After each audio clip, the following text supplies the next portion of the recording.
man. Look at all my Folks, shit in the background. folks, we're live. We got Fernando and another guy in the bottom there. We found him behind the Waffle House. I actually know him by other names, but apparently he's changed his name today. I identify as him today. Oh, okay. Your identification changed. Nice. Yeah. That's bad. But yeah, guys, thank you guys all for showing up to hang out tonight.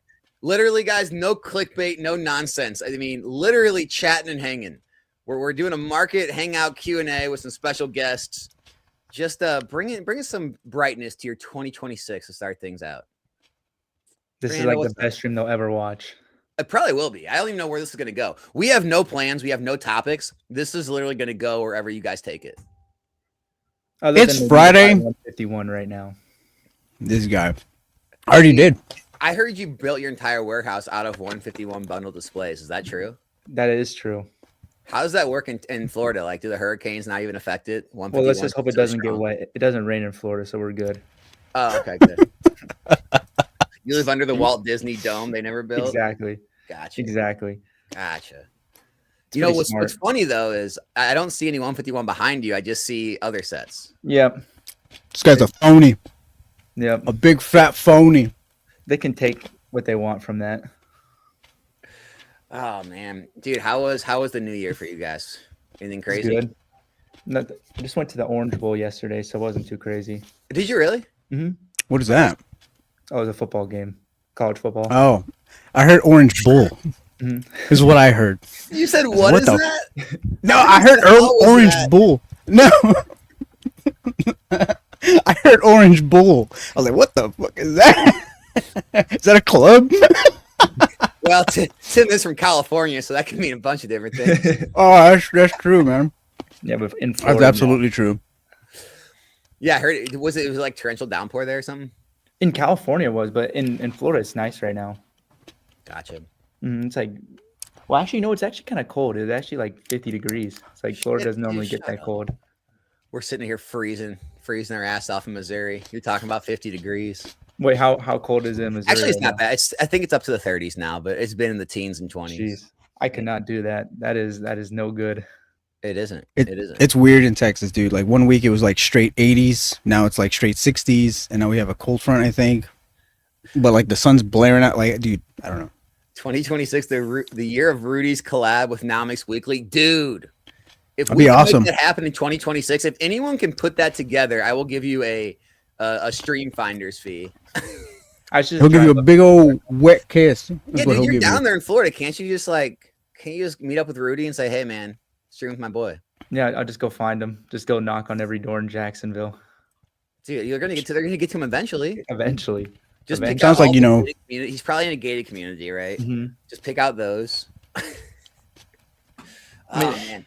How many No, but warehouses do you have? Isn't it Fernando already 5? heard my story, but and anyone that was on stream on the pack break heard it, but Tim, you might not have heard, dude. No, let's hear Oh. this.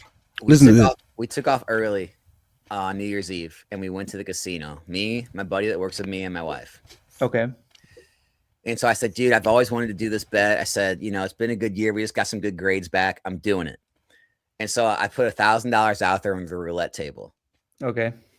And I put some money on like a safety bet, and I picked like 6 numbers with $100 on each. And I put my last $100 chip. We all agreed on the 32.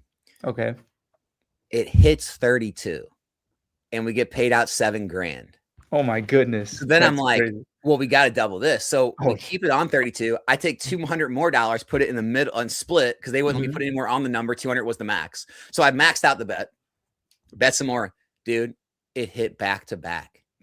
So how much did you walk away with? 10-4 on the second hit, That's 10,400. crazy. So we played a little more, broke even. Like I actually hit another hit. But anyways, after all was said and done, dude, it was like over a $15,000 profit day. Yeah, well, no wonder you're buying. No wonder you're buying 2 cases. You know, Whoa, I'm not buying anything. What? Wait, what are we doing? Yeah. Should be 3 Oh. now since I heard that story. Dude, it was a crazy. I've never hit anything like that. Like it just worked out what a perfect way to end out 2025, man. Wait, so is it Indian casinos or is it like normal casinos? Is it No, normal? It's regular. It's like it's Okay, a okay. Ameristar. Okay. Yeah, I didn't Yeah. know because like in Florida and like California, it's only like Indian casinos, so that would have never happened. Florida's for like you. that. Yeah. Yeah, like that's. I mean, obviously that's how Oklahoma is, but there's no casinos in. Oh, there is one casino in Texas, but it's on like Indian reservation area. Oh yeah, so we don't have anything like that here. It's all just like regular. Like it was Harrah's and Ameristar and like just regular like casinos you'd see in like other, Oh, Atlantic states, yeah. City or Vegas or. I guess How many Ameristar isn't really in Vegas. I guess. locations does Ameristar have? I mean, a good amount. I mean, I know like they have like what's that big casino spot in Colorado? Blackhawk or whatever. I know they have some up there. I know Harris was in Vegas before it like sold, but I don't know. They just like I just know it's not Indian money. Is there another WinStar like in the nation? I don't know about that. Silverlight. No, sorry, Silverlight. Sorry, man. Appreciate you, Silverlight, for being here. Nonstop Dre 30th anniversary set with first serialized card soon. I don't know about that. That'd be crazy. That would pretty much end the hobby right there. Can you imagine that? Also, and fan, thank you as well, man. Best Pokemon channel. How about that? I will say, man, the amount of people that sent me their YouTube rewind, and I was like their most watched channel for the year, like 0.1%, 0.01% or 0.0203%. It was shocking. Cause like a lot of them, I was like ahead of like the big names, like Deep Pocket Monster. Look at that. Look at that. Dude, Look at that. I was laughing. 0.4%. I'm like, man, I can't believe that. I was laughing. I meant to send that to you. Dude, honestly, like it was shocking to me. It was shocking. I appreciate all of you so much for watching the channel. It's crazy. It really makes it work. More ad rev. What? I said keep watching, gets more ad rev. The ad rev. That's trying to find mine. That's a secret to all my success in my investing is the YouTube ad rev. Yep. It's big money right there. Dude, I don't even know where all those streamers like crazy money come. It's like you see some of those crazy like mainstream streamers and they show like, 50K a day. I'm like, how? Oh, I miss that. I know it's insane. I mean, I know a lot of them do like sponsorships and stuff like that. I know like it's crazy how much you can get paid from the sponsorships, like, or they'll do like the deals with like Rakuten or like whatnot, where they get like this like $25 for each person who signs up and stuff like that. Like that stuff goes crazy. I remember my buddy made like I want to say like 40K on Black Friday from that. How big is his channel? He has like I think 700,000 subscribers right now. Yeah, okay. So he just pushed that out 20 there. X the size of mine. Yeah, okay. So that was just crazy. I'm like, my goodness. And you got like they sent it in a Rakuten sends it like a check in the mail. It's crazy. That hit's a little different. Yeah, I'm sure it does. When you get that, that probably is pretty nice. So what are you doing now, Tim, man? You still slinging the Legos? Yep, that's same old. So just doing that. Yep, and then obviously 3D printing them all and everything. Yeah, the UV printer, the pad printer, and then making the custom sets and everything like that. So are you still doing all the streams or you got other people?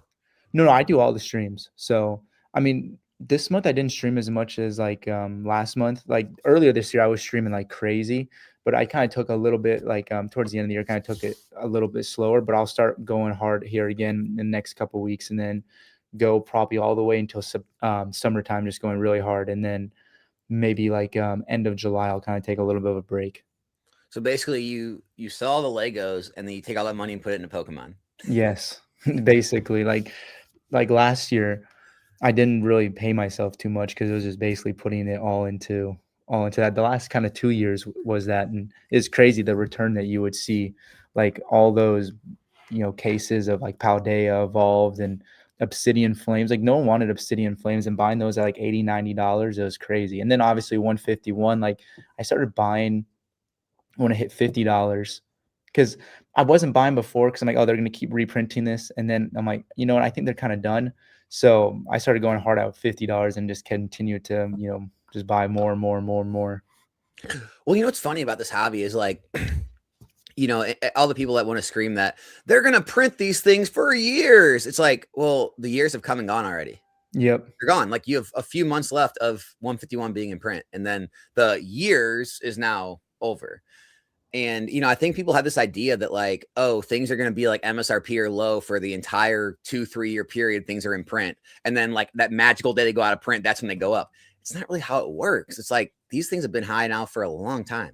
Yeah. I really think that like Sword and Shield and then the early Scarlet and Violet is the move right now. Like to be like quite frank, anything past, I mean, I have quite a bit of Prismatic, but past that, I think I have 2 Journey Together ETBs, and then that's really it from all of the sets in 2025, just because I mean maybe I'll miss the boat with like Destin Rivals and some of those other things, but I didn't really buy any of it. I mean, I wasn't going to sit there in the queues and deal with all that. And so I just figured, you know what?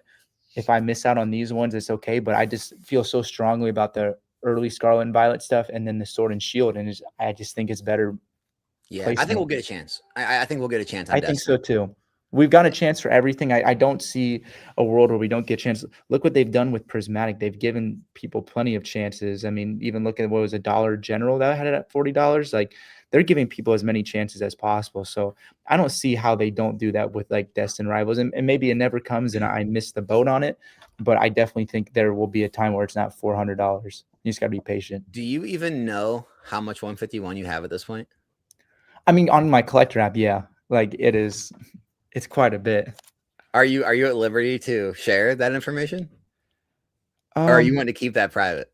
I mean, I know how much you got. It's astronomical. I mean, it's probably more than like if people know cars, like a 911 Turbo S, like new. So that's a good idea. More than a 911 Turbo S. Yeah. I mean, let me see Jesus, that. bro. Honestly, I don't know a single person that I know in the hobby that has more 151 than you have. I mean, I just try to add more and more of it whenever I can. I remember being at the shows, like we were hanging out at Collecticon and we were just walking around, and like every booth we would pass with 151, he'd be like, well, how much you got on that? What if I took it all? And just like, he would just be slinging every booth we went to, just like gathering all this 151. Yeah, no, I think it's definitely a good long-term play. I mean, if you look at just like I get it that it doesn't have the craziest hits ever, but I mean it has the 3 starters in the illustrations, obviously with the special illustrations of the big ones, and then you have Zapdos. I think they missed not doing a couple of the other, like I know it has Moltres and Articuno in there, but it would have been nice to get an illustration rare of those as well inside there. But I think it hit the mark with having those 3 starters in the evolutions of like how the art kind of matches, like it kind of tells a story. And I think that's just going to do really well long term. Even with the high populations, I think people 5-10 years from now are going to want that. Yeah, I agree. No, I mean, I just love like having like, you on Fernando, like you guys, you're not content creators in the Pokemon space. Fernando's starting to though, but like, so you're not like wrapped up in any of the drama, any of the like, oh, they have to be saying something to shill something, or it's all just like honest thoughts. And I like to hear more of that, because like, no matter what I say at this point, everyone thinks there's an ulterior motive. Like I could just like spew out whatever I think about anything, and there's going to be 2 sides to it. It's Alex is trying to pump his heavy bags, or Alex is trying to dump, or whatever it is. He's trying to buy cheaper and trying to talk this down. And so it's just nice to hear from other people and like what you guys are seeing and thinking and doing. Yeah, I think Sword and Shield is a really good play right now if you have that sort of income to get. I mean, if you look at it, they've had such a large drop in price that I think it's definitely time. If you were thinking about it, it's almost like the same prices that it was in the summertime before the big boom happened. And once the big boom happened, people are like, dude, if it dropped to that price, I'd be buying a whole bunch of it. So it just gets older and older. Like it's going to be aged another year here in April. So I'm not sure what people are waiting for on that. Yeah, I think we're getting close to that next leg up. Like, I don't know if it's going to happen this year or next year, but it's getting to the age that Sun and Moon was when it took that leg up to where all of the like lesser sets hit the high hundreds, and then all of the good sets hit the thousands. Yeah, And I mean, you look at like Giratina. I mean, dude, evolving. Mm-hmm. Here. It's the January 2nd. Let's give our predictions. I'm gonna say Evolving Skies hits $4,000 by the end of the year. That's what I was about to say, 4,000. I think that's even what's that right now? It almost is a little conservative, because if it does go on another run, I mean, you saw it hit about 3,000. If it hits that run, it doesn't really stop. That's the problem. Like it could hit 5 and maybe it settles at 4, which people are like, dude, there's no way it can double. But I mean, it doubled last time. Like hey, it went if you would have asked me a year, I would have never said Team Up could hit it. I would have never had Team Up could hit 10,000. I would have never said Phantom Forces could hit 10,000. I would have never believed this. And Team Up's at what, like 7 or 8 now, or is it still holding up? I think it recovered. Oh no, it is past 10,000 again. That's crazy. Yeah, I think it recovered, man. I think even the auctions on eBay are ending higher again. Everything's recovering. Like Unified Minds Unbroken are back up into the mid 2s. Cosmics running back to 4, I believe. Like everything's recovering. you just gotta be patient. Like, that's one thing, like, I learned too. I remember in 2021, I was buying, like, these Lego minifigures, because that's obviously the main business for people who don't know, like, and there was a lot of stuff where it just made sense to purchase because they were, like, special minifigures from, like, these Ultimate Collector Series sets, which basically means they only are out for a certain amount of time, and it's very expensive to get the item, and I remember buying them at, like, 60, $70, and now they're, like, 4 or $500, and it's like, if you just hold for just 2, 3, 4 years, it most of the time it pays off if you know what you're doing. Like, maybe if you buy Darkness Ablaze, it doesn't pay off as well, but if you actually kinda go in with a plan, you can really do very well. All right, guys, I pinned Tim's site in the chat. I'm gonna let me share the screen real quick. All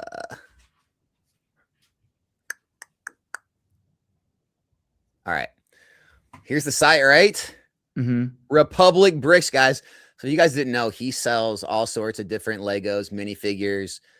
He streams them. What do you exactly do? You do on the streams, man? So Go to Polls, obviously, Arvin. For sure. So before my streams, I would do mystery boxes. I would sell my sets. I would sell my custom minifigures, and then I would buy like official minifigures. I'll buy official figures in bulk, and then I will. He doesn't even follow me. Look at that. Not even a real one. I just saw that. I needed that. I wasn't following him. That's so funny. Oh shit, dude! I follow you, and I follow you. I follow you for the actual app too. Yeah, see, Fernando's a real G. This is when he did his deal with Floyd Mayweather. He really likes Legos. Yeah, so oh shit!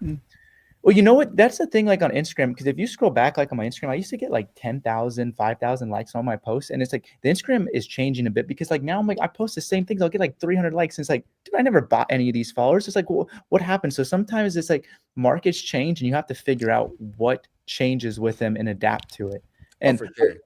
And but getting back to what you're asking about the app. So what I started doing is I watched that OK J Love's video, of Go to Polls last year. It just happened to come on my feed one time.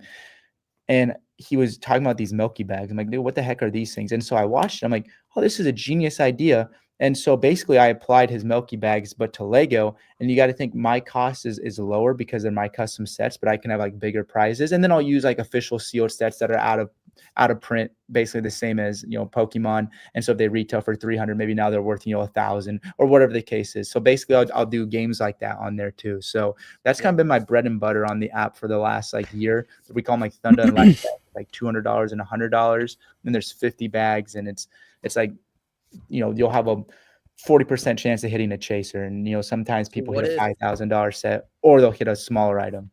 What if like somebody hits on like the 5th bag in? Dude, it happens. I'll add stuff. So I remember one time, so there were 16 bags left, and there was a $1,600 set left, and the bags are 200.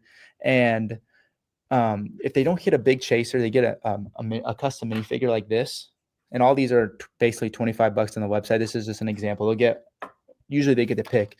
And so I remember, I'm like, if you hit this chaser, you have a 1 out of 16 chance, I'll give you $1,000 set as well. And I remember he bought 16, and I went over and grabbed 16 down, and we opened it up, and it was that night. I'm like, I couldn't believe it, because I'm like, dude, it's a 1 out of 16 chance. Like, because sometimes you got to do things to keep, the bags moving, and you got to, entertain people, especially if the odds are where they've hit a lot of chasers and there's only a couple, items left. I couldn't believe it. I was like, I remember like after the stream, I just sat on the ground. I was like, but then you have streams where you make, hand over fist, and you're all excited. So it's just how I had the same things, like you got fisted on that one. I did, but yeah, I had the same things happen though. Like when, like you don't sell out of like a booster box night or a slab night, and then like, the ones that hit are all the biggest hits. And you're just like, ah. I mean, what's the funny part is it's like you see the unsuccessful people, like people who crash out and like ruin their whole brand on like Whatnot or TikTok, and they'll just like, take it back or like, crush their car. It's like, dude, it's part of the game. Like sometimes you're gonna get hit. Like sometimes, and you know what? That's great, because then people get way better deals on the stuff. They're happy to come back. Everyone enjoys it. Like it's just part of the game. Yeah, I think the people who do that, there's two people who do that. One is just low IQ people, and they can't like understand like the long term like cost of it.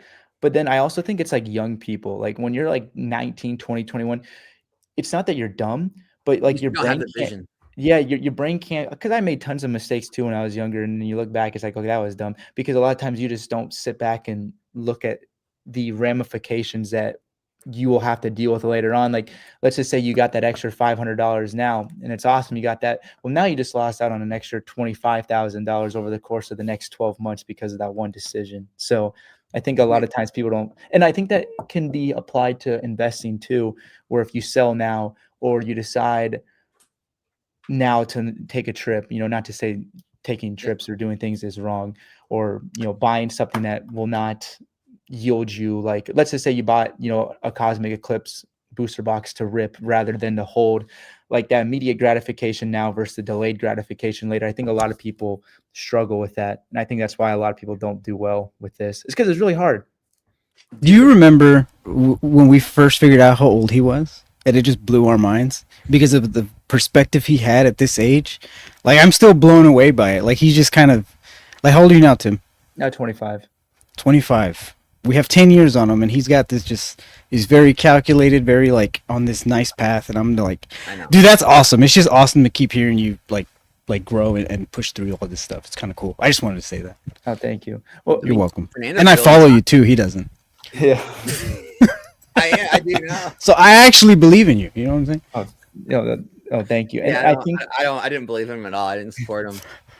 the investing though, it's really hard too, because when you don't see that money right now, and it's like it's in Pokemon or whatever it is, it's really hard because it's like it's like, well, I have that income right now, why not just use it? But if you're able to just put it away and just wait a little bit longer, I kind of disagree with people saying you got to hold till like you're 50 or 60 or 70, because a lot of times then, like, if you want to go hike in Switzerland or you want to go travel the world, like some of the things you can't do when you're older because like you're physically not capable. Like, because you can't. It's so funny you said that. Me and my buddy were just having this conversation this morning.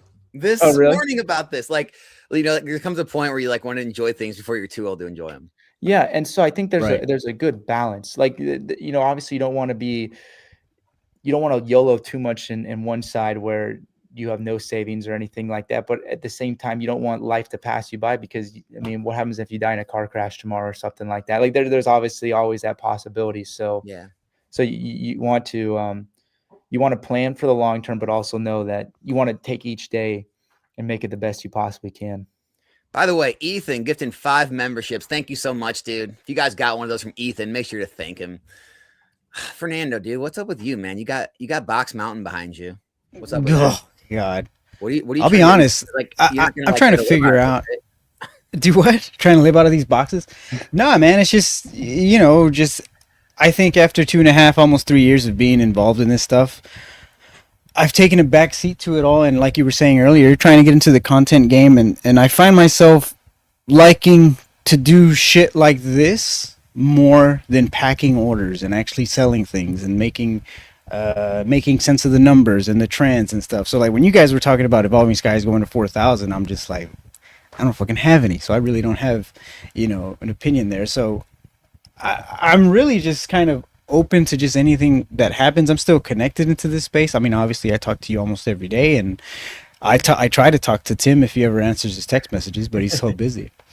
I just really like meeting people and talking about what they're doing in this space, and then just hopefully learning from that. I think 2026 for me is going to be about figuring that out for myself. Like figuring out how we're going to do the content stuff, how we're going to maybe even foster a community. It sounds kind of lame because, it's already oversaturated, but I don't know. It's one of those things where I never started. I didn't want to do content for a long time because I didn't know what I would be contributing to this space, because everybody's always talking about everything already. And I think part of that is just showing up and having fun, and then just seeing what happens. And that's really what I fucking enjoy doing, is just showing up, meeting people, chatting it up, just having fun. And I think I'm able to do that because this is not my full-time gig. Like you have all the stress of doing this every day. So maybe you can't stop and smell the roses every once in a while, but I'm wanting to see what that garden smells like, if that makes sense. I mean, going to what Tim said, dude, that's my like goal in 2026 is sit back and enjoy this a little more. Like, we grinded really hard last year, like growing this thing. I mean, and just working every hour of the day, and like, didn't take a lot of trips, didn't do a lot of other stuff outside of it. And so 100%, like I'm definitely going to try to go a little more places, enjoy a little more, have a little more fun. Because yeah, man, it's maybe fly a little more. Well, ooh, I don't know about that. That might be a little crazy. I mean, I think I can still make the drive to Las Vegas. Okay. Oh my god, dude, it's only like 30 hours. Like, come on, dude. No, that sounds like ass. Like, what? Just wait, just take a flight, man. The longest drives we've done is Florida and New Jersey, which were both like 14 and a half. And I think that's about my limit of where I want to drive to. So if I go to the West Coast, I think it will be plane. But well, me and my wife have been to Vegas before, and we did take a plane. I thought you don't like. I hate it, but like.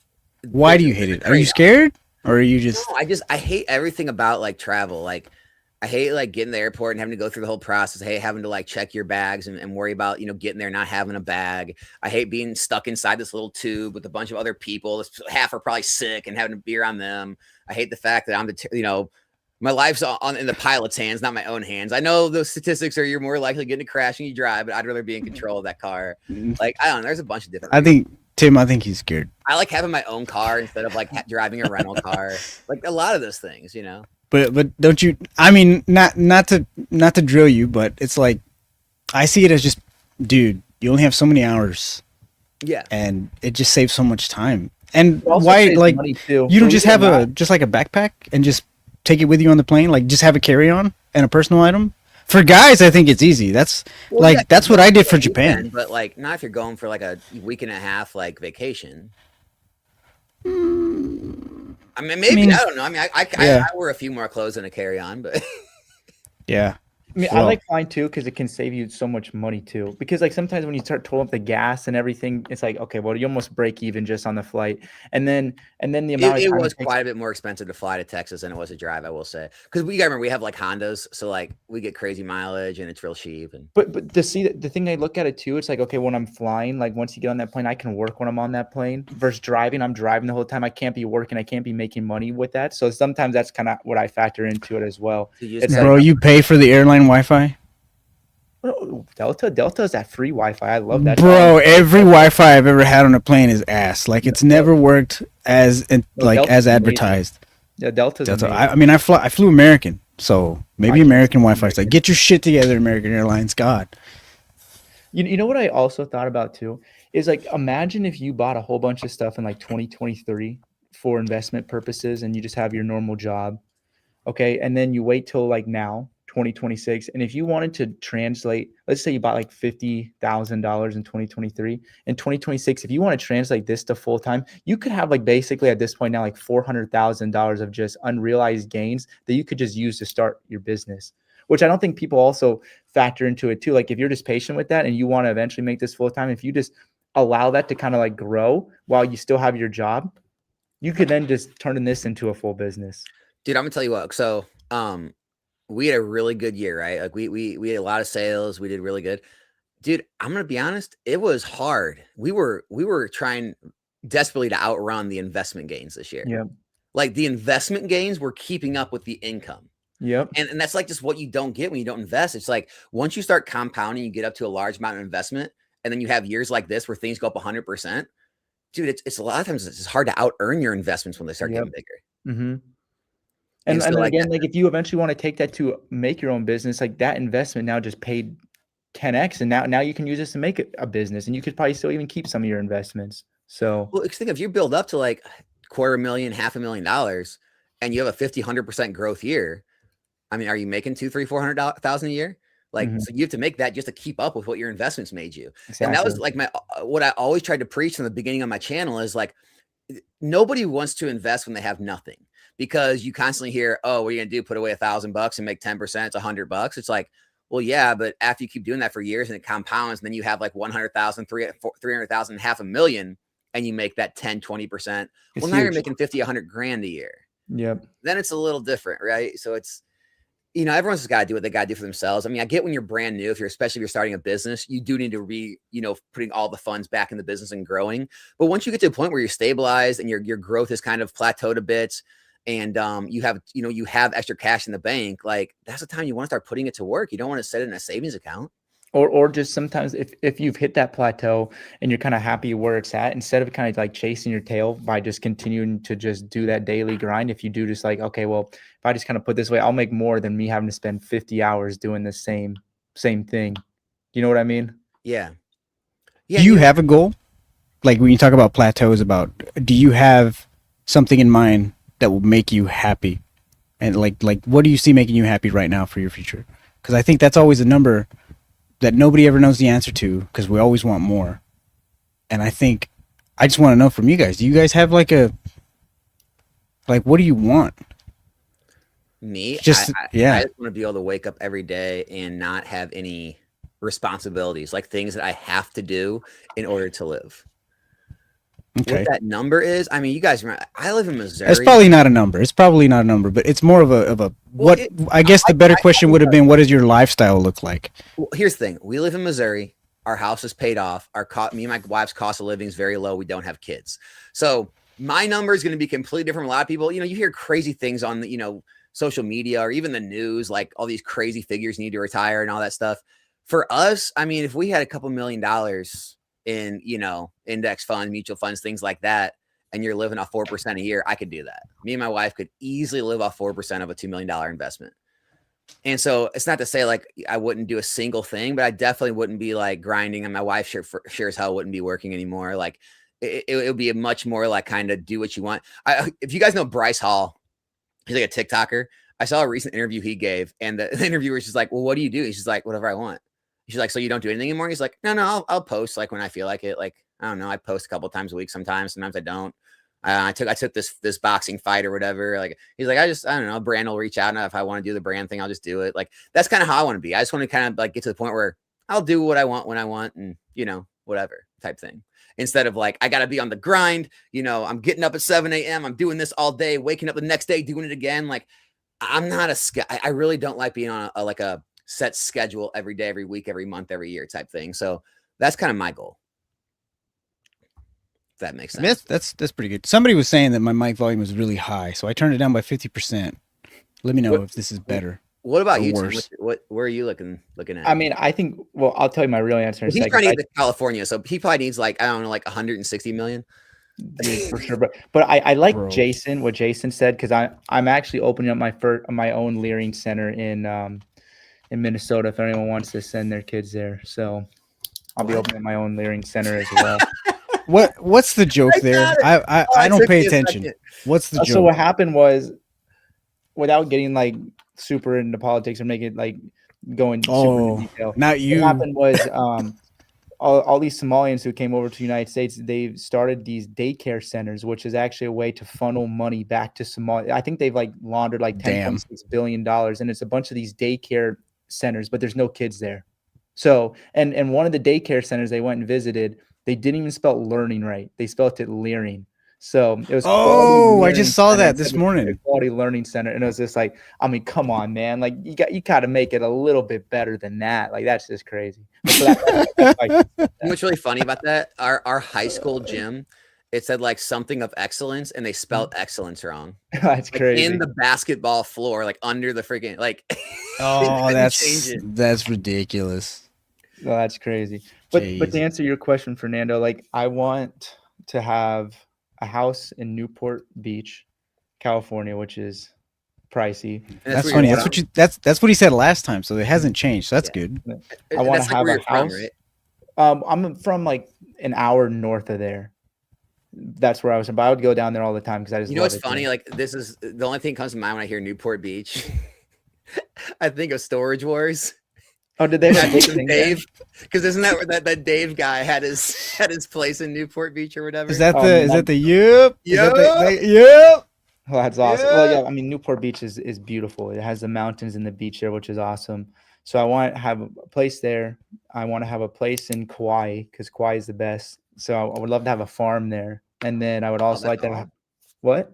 Oh, this is all you want? That's easy, right? And then also a place in Lake Tahoe. So, and then maybe a place Dude. in Florida too, so that way it's better for tax purposes. So if those Oh, four places, I wish so hard. He's got very that- humble dreams. Like, Yeah, I know. I mean, Well, the they're thing is, ambitious. he's got 10 more years to do it than we do, man. Imagine if we started planning this shot or coming to this realization early in our Yeah. careers, man.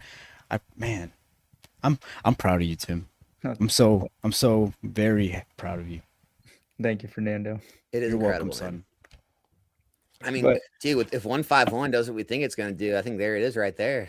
yep, I mean that Dude. would be really awesome. Tim might be our richest friend ever. Like, wouldn't that be awesome to visit Newport and Lake Tahoe in the same year? Well, I already just tell people I know him. Like, Oh, okay. Well, I actually, well, he gets me in a lot of clubs. the chat says we are all proud of you. Thank you. California people, I tell you, they're a different breed. Shit.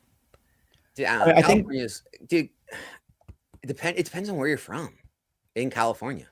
Yeah, I think Southern California is kind of like when you see people growing up and they just have so much more than you, and it's just because that's just how it is. Is like it almost motivates you, and there's so much beauty in California in terms of like geography and like I don't know, like with the homes like set on the hillside. I don't know, it's just different. I don't know. I just read that. I just read that. So Hey, actually, Tupac. I was going to allocate at least 6 figures in the next month or two to One Piece, and then every month 6 figures after that. I want to make sure to completely destroy the One Piece market for all the collectors. So is this One Piece thing going away or is it getting bigger now? Because I heard something about Mr. Beast. So if Yeah. that's true, is this thing just about to explode even more? I don't know. Probably. Here's the thing. I wouldn't be buying right now, and it has nothing to do with like me liking One Piece, wanting to invest in One Piece. It's just it just went through a parabolic growth, same way Pokemon did. And so, if anything, I think it's due for at least a same kind of pullback Pokemon just went through, at least probably a 20-30% pullback from the highs before I would even start looking at like taking positions. But honestly, man, it just seems like it's got the hype. You know, Rudy's talking about it now, which is huge for the TCG space. So I honestly I think it is here to stay. But obviously, the growth it's seen in the last like couple months, it's not sustainable. And so there'll probably be a pullback before it's really investable if you want to get into it. That's my opinion. And with your supplier or like your distributor, were you ever able to get One Piece? Like, let's just say, like, were you able to get any before or no? Like, I know now it's a whole different ball game, but let's just say 6 months ago, could you have gotten stuff or? No, One Piece was always pretty heavily allocated since the I see. beginning. I remember. Yeah, I remember like asking Eli. I think I asked Dan, Catch 'em All Collectibles. I think they were really low on their allocations for One I Piece. see. So I mean, it's definitely a lot less printed than like the other TCGs, and that's normal, right? Like new TCGs are always going to be printed much less than like Magic or Pokemon because the customer base isn't there. So Yeah. then when the customer base moves there, there's way too Oh. much demand that when there was ever printed. That's why you're seeing these massive price spikes. Yep. It's not, and that's why like in the TCG space, people never understand price movement. There's like, it has to be manipulated. It's not manipulated. One Piece is absolutely not manipulated. This is Just what happens demand. when the popularity of the TCG hobby all moves to something all at once. There's just simply not enough to go around. Now, as with anything, I think it overshot a little bit and we will have a correction on some sets. But like, yeah, I think it's not manipulated. It's just there's too many people that want it and there's not enough printed. Yeah, it's just funny to watch the herd just go from one thing to another because it's just like herd mentality, and it's so true just with everything. And it's just the herd can be completely wrong, but if multiple people are doing it and that becomes a consensus, it is what it is. And that was Pokemon earlier with prismatic evolutions. I mean, we had people paying crazy amounts, like, oh, let's just wait a little bit. Nope, we got to have it now. And then I know this dude's just here to troll, but a lot of people will hear that and they will have the same thought in their head. So I want to explain it a little deeper. All right. If you're like you're involved in a hobby, right? And everything's always $100 a box. And you have, your same group of people you see at your card shop every single week. No one else ever enters the hobby, right? And then all of a sudden, there's a boom all across social media. And you have YouTubers that get tens of thousands, if not hundreds of thousands of views, all talking about it across the entire TCG space. And now all those people are going to their card shops wanting the cards, but a lot of the sets are already not being printed anymore because we're 13 sets in. So all the early ones are not being printed anymore and everybody wants them. the price is going to rise. There's too much demand for supply. It's simple economics. And Yeah, so, people just don't get it. Like you see, yeah. you explain that to them, and they still don't understand. It's like, hey, buddy, listen.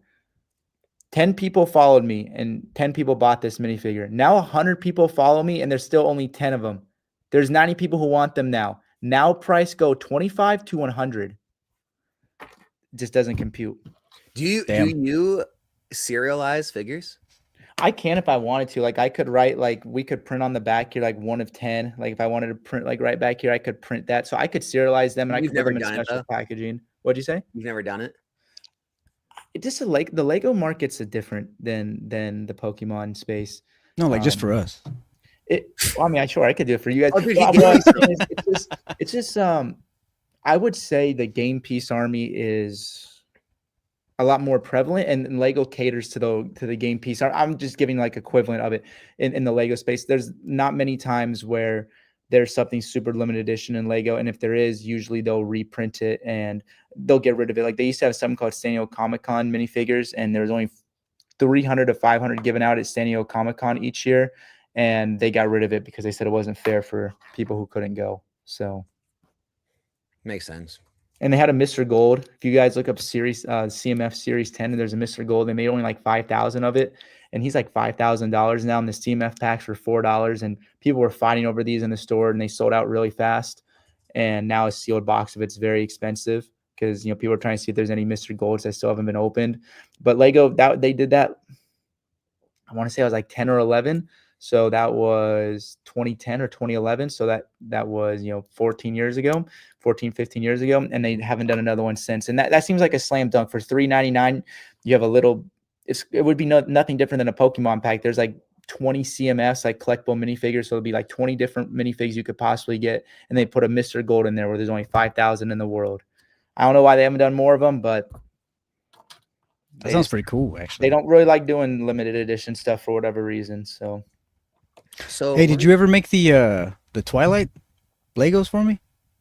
No, because the Lego set came out. Did you got that set, right? No, I didn't. You said, you're like, bro, give me a minute. I'll find it for you. I bet you it's cheaper now. Let's look. Hold on, let me share this real quick. I want to illustrate this to people. So these are the Pokemon print run numbers. Look right here. So this is similar to what just happened with One Piece. Okay, so pre 2019, they were producing 1.5 to 2 billion cards annually. Okay, by 2023, it jumped to 9.7 billion a year. And so when a hobby goes from producing this many cards to that many cards, well, think about if they're printing this many, that's where the demand is. Well, now think about this. All of these people, they want the cards that were printed here. But there's only 1.5 to 2 billion to go around. And that's why you're seeing all those crazy price rises, X, Y, Sun, and Moon, is because you have way too many people that want the stuff and it's not available. That's what's happened with One Piece. That's all it is. And I don't think people understand either. I understand there's a lot more cards now with Pokemon, but how many people are ripping these packs like you and all the other YouTubers and people on Whatnot and all these other sites? And so I'm not saying it will happen, but there's a possibility that some of these like late Sword and Shield or early Scarlet and Violet could even be even more rare because of just how much they got ripped open. Especially some of the stuff like how they evolved that people didn't really care about, when it first came out. And they're like, oh, let's just rip it. Like, I'm just saying there could be a time where those things are far, far more expensive than people ever would have thought just because of things like that. Yeah, people only like see or believe what they want to see or believe, right? And you can't really get people out of a mindset once they're in it, no matter how much data you throw at them. And I've really noticed that over YouTube. Like I've tried my hardest to just produce every bit of data I can. And some people just will never be convinced, right? They're just angry, they're upset, they'll come up with whatever reason. But with prismatic evolutions, the issue that people have is that it's expensive. The reason they don't understand is why it's expensive. They have printed it into oblivion. They have put so much product out there. By all means, it should be much lower. The problem is it's getting ripped just as fast. I mean, it's still the most open set on our streams to this day, a year later. When a year-old set is still the most open set on your stream and other people's streams, I know Dan shares his numbers, Catch 'em All Collectibles. It's the most open set. We've opened, I don't know, tens of thousands of packs of that this year, as well as every other streamer. So as fast as they're cranking it out, it's getting opened, and obviously people are investing in it as well, etc. And so it's just, you cannot simply just extinguish demand just by printing more supply, because in a market like this where attrition removes supply from the market, well, if the demand stays strong and the supply gets lower, the price goes up.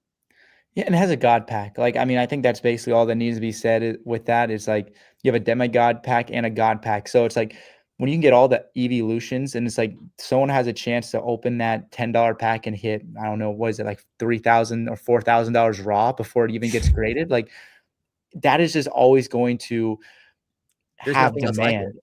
demand. And I don't think people, you got to look at it too. And that's why I say, if you're watching right now and you're investing, just, I'm not going to spell out the plays for you. I mean, you got to do your own research, but I mean, just go back and look at early Scarlet and Violet sets and look at some Sword and Shield sets. There are sets in there that were not heavily printed, especially with Scarlet and Violet. And it's just like, dude, come on, use your brain. Look at these top chases. Like, like if you're in here for 5 years, there's like some plays that are just screaming in your face right now. And you'll look back and be like, why didn't I jump on them? I mean, dude, you have to. I think I looked before. You have to go all the way back to the Gold Star era and pull. That is the next pack you can actually pull that amount of value out of. You can't find another booster pack with the amount of value as a prismatic god pack unless you go pull a Gold Star pack, and we know how much those packs cost.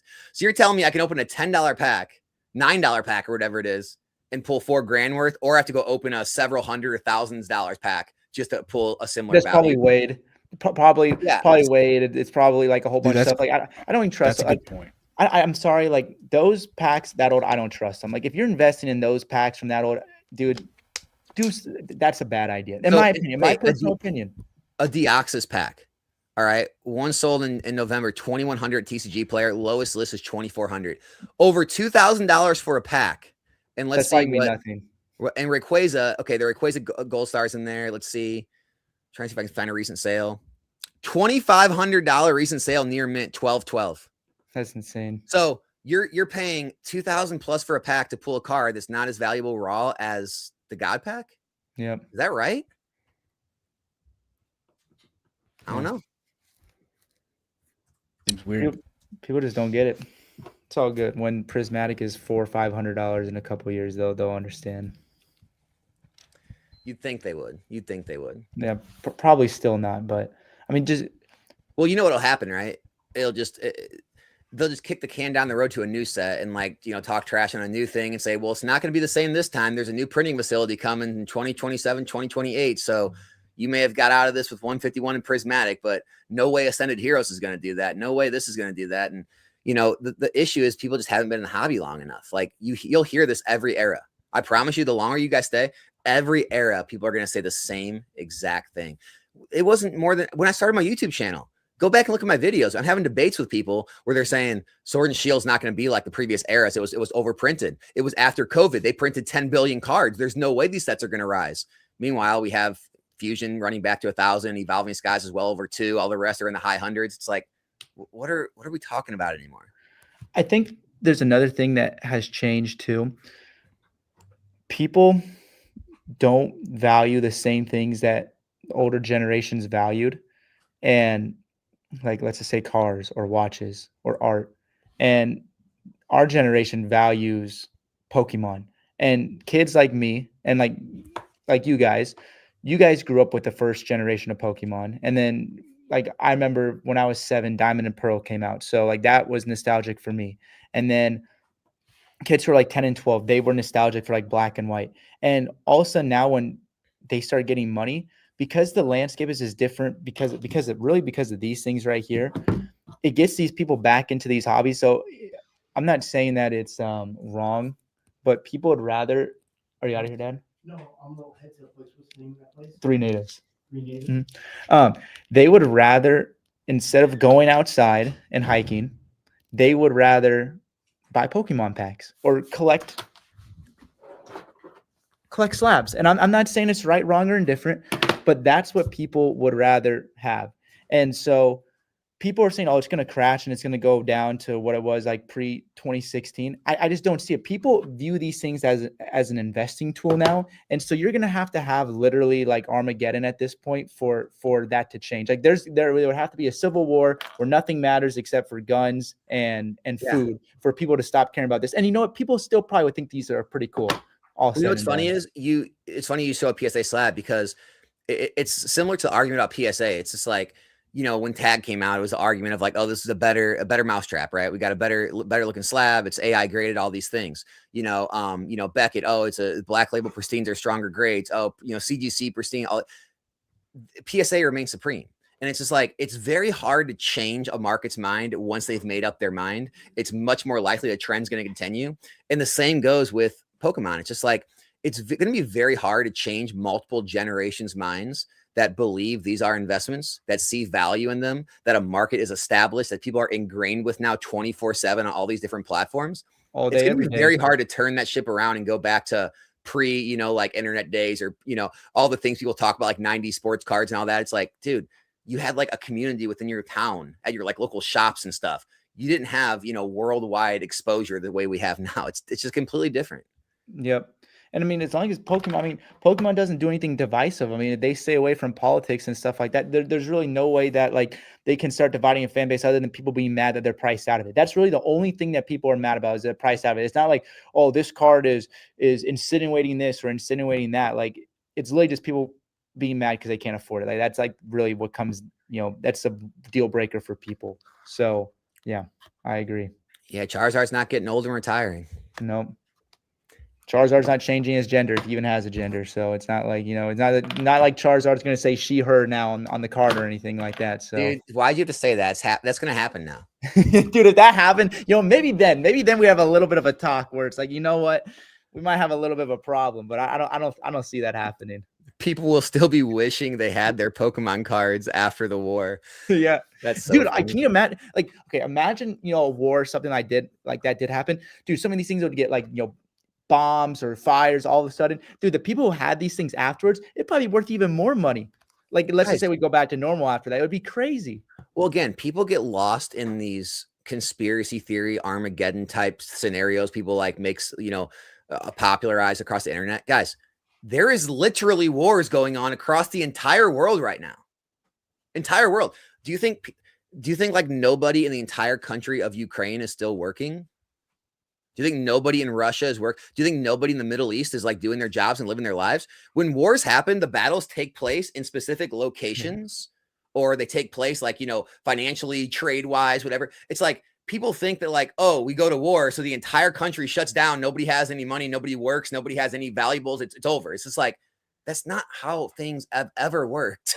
Yeah, go look at Moscow, Russia right now. It looks pretty normal to me. So it's like, it's insane, man. Even like the war-torn countries, it's like there's specific battlegrounds, but then like the rest of the country, people are living lives still. Yeah. And it's just like people have this like idea in their head that like in the entire civilization of the world breaks down if countries go to war.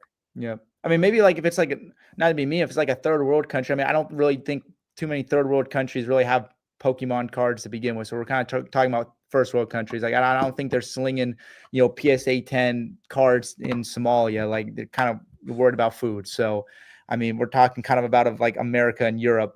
So, and Japan, obviously. I mean, that's China now. I mean, look how big China is getting. Like people are like, oh, China this, China that. Dude, look how many like special edition cards now China has. Just saying.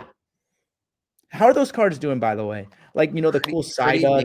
I mean, they've came down from their ridiculous highs, like at release and hype, but they're still doing pretty damn good, man. I mean, I know that Gengar Pikachu is still in the mid thousands, like 15 to 1800 range. I think they sell in, and a lot of the other exclusive arts are doing really well also, which is crazy because look, I know some vintage stuff is doing good and some people have done well on vintage, but man, when you look at some of these vintage cards, they have less value now than some of these modern, even Chinese cards, which is insane.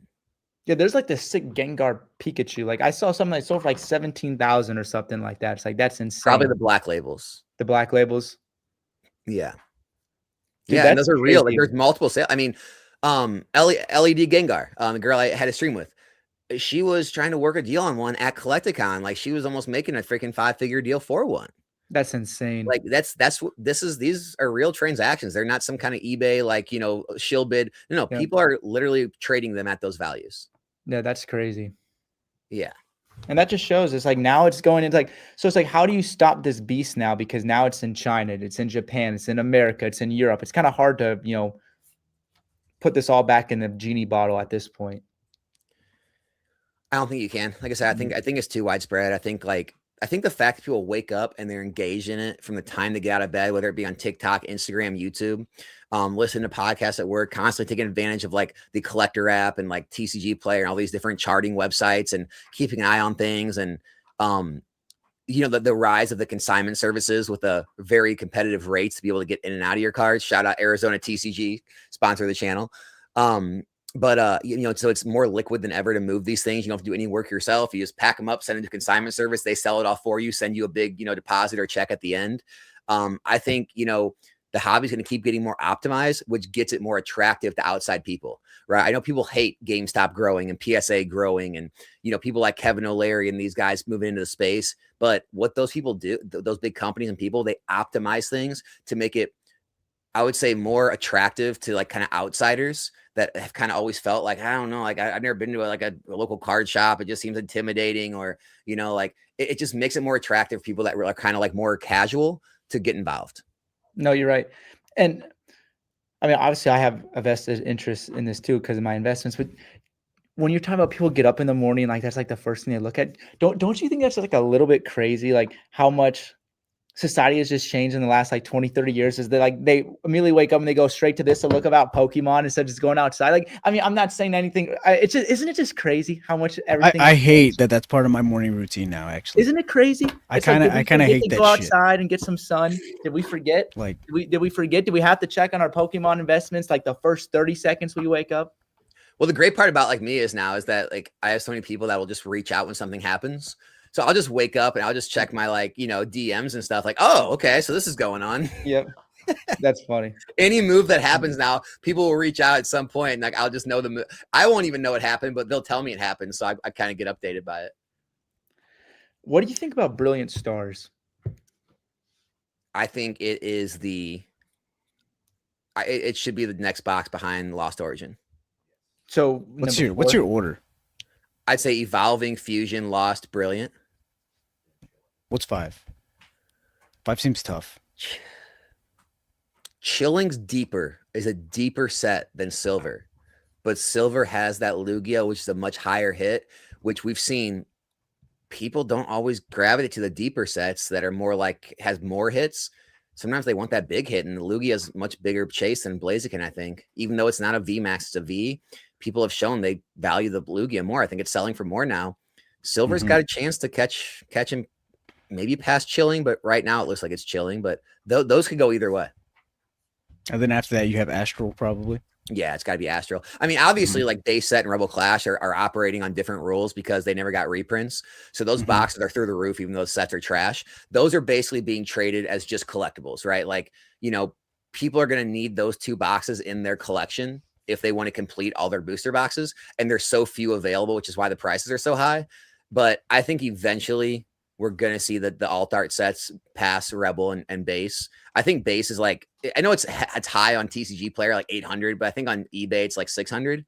And Rebel, I think, is like in the 4s. So they've mostly are starting to pass them. I think another year or two, we're going to see the, Astral through Evolving all pass the Sword and Shield Base and Rebel Clash. Battle Styles may have some trouble, but that's kind of where I see it.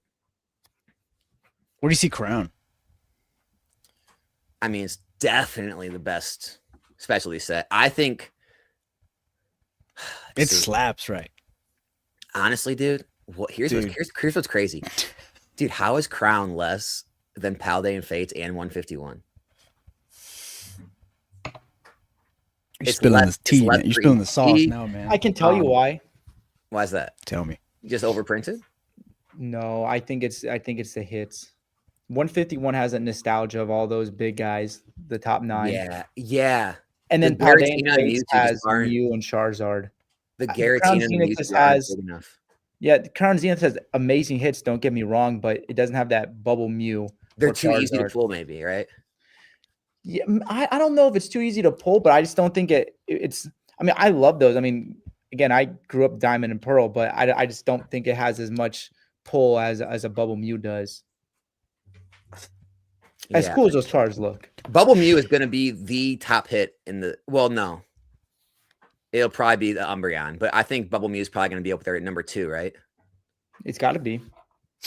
You know what I also think. I don't think as many people look at this like as a base set. Chilling Reign is better, but Brilliant Stars. It's because that trainer gallery is why it takes over Chilling. Because you adding that Umbreon and the Mimikyu and the Sylveon, like adding those evolutions into it, I think is really what brings over the top. Because the Moltres is amazing. Like people are definitely gonna want that. I think that's a card that could definitely age well because just how it looks. Like I think it's a really good looking card. But yeah, it's that trainer gallery and Brilliant Stars that I think is really underrated. Yeah, I just wonder. Like, here's one thing I've like been discussing with people is once the sets kind of reach this level of like kind of like I don't know, they've already kind of accumulated their new values and things, and they're starting to move again. I wonder if the higher end sets are going to outperform percentage wise. Like, I wonder if because I think Evolving and Cosmic are going to be the team up Evolving and Fusion are going to be the team up and Cosmic of Sword and Shield. And when you look at how Team Up and Cosmic have done, they've pretty much outperformed most of the other sets. So I wonder if if it even matters, Brilliant, Chilling, all this stuff. Should you just be putting all your money in Evolving and Fusion? Yep. I don't know. But I mean, there's also the things too where, or not the things, but like the chance too where the sets 3 and 4 sometimes overtake sets 1 and 2 because that does happen. Because didn't that happen with XY? Phantom That was Forces, XY. Yeah, with Phantom Forces, because wasn't the Charizard set? Oh my goodness, Flashfire always ahead of it, and then Phantom Forces large margin. Phantom Forces came out of nowhere. Yeah, I mean that Silver Dialga. I mean that thing is just. Oh, awesome. dude, I've been preaching that card Gengar since day one. Yep. The Gengar and that Silver Dialga, and I think that's sometimes why people got to look at it. Like, I don't know. I've always just been super high on that Giratina from Lost Origin. I just think it's an amazing card. And I think having that Magikarp in Paldea Evolve almost helps it in one aspect because people want to start collecting it. What do you think Magikarp does this next year? What's it at right now? I remember it was like it's down to like 2,000. So it's basically right. Yeah, because I think it was when we went to Collecticon. That's when everything was going like this. I'm like, dude, I'm not touching slabs. Like, screw that. Like, this is just dumb right now. Like, I picked this up for like one. Why do you think I sold mine? Oh yeah, I get it. I mean, I picked this up in the ones. I don't know how much this is right now, but at a convention in October, I think I paid like 1.7 for it. I don't know what that card is these days, but I remember at the LA Collecticon, I think that I sold this for over $2,000. In March, and I know for sure this hit like 2.5 or 3. So I don't know. Anyone who buys those slabs when they're going up, it's like you got to really think long and hard about that before you do it. Like, I think a lot of slabs right now are buys. I think like Paldea, sure. That Tyranitar, dude, those have like low thousands pop report, and they are. I mean, it's the second best hit in the set. Paldea Evolve's already over $400 a box, going out of print. I think Tyranitar is good. The Groudon from Paradox Rift, again, set's going out of print.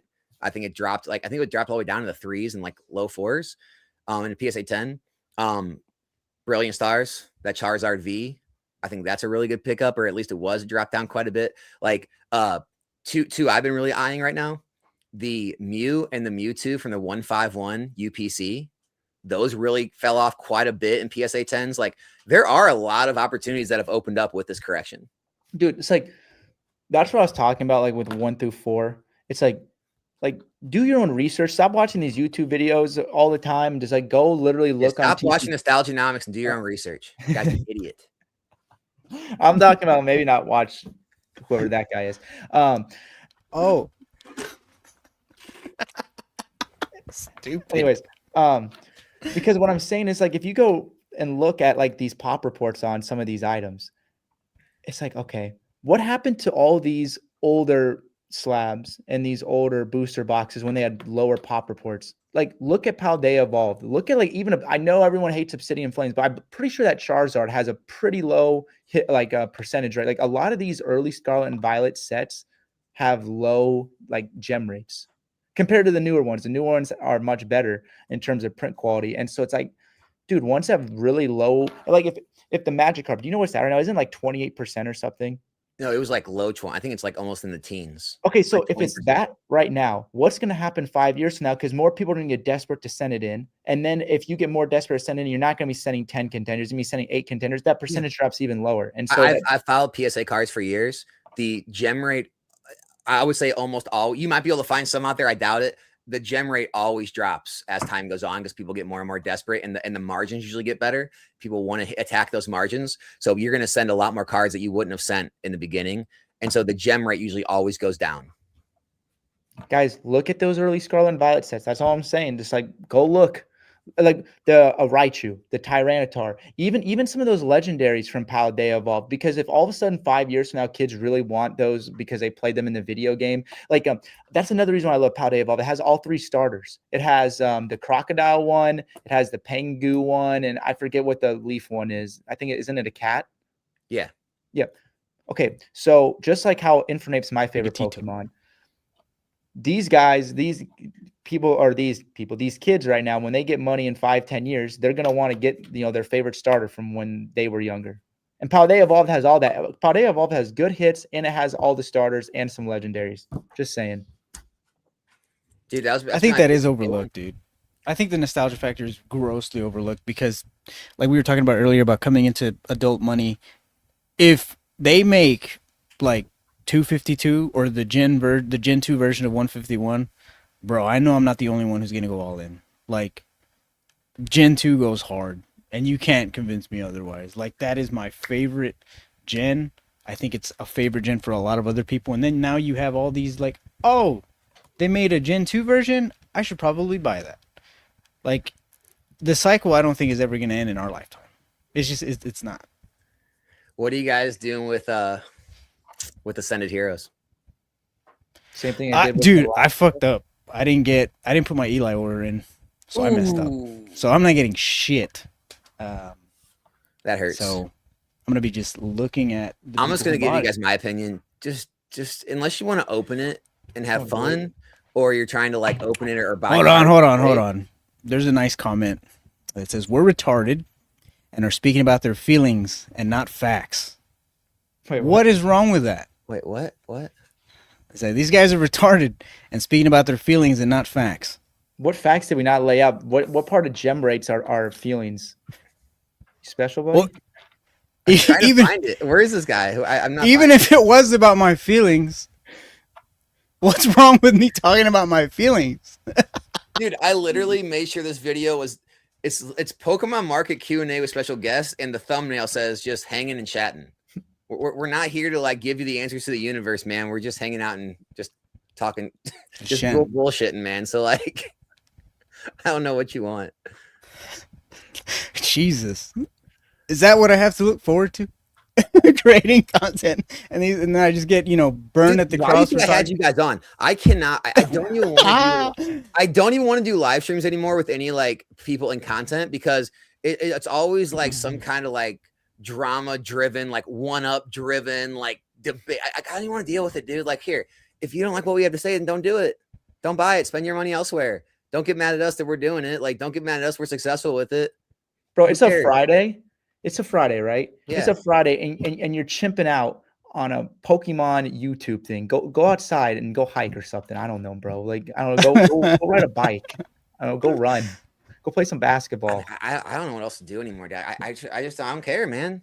Like, I'm finally getting anywhere near like Rudy's success or anything, but I'm getting his mindset. I understand why his videos have become the way they are, where he's always just like.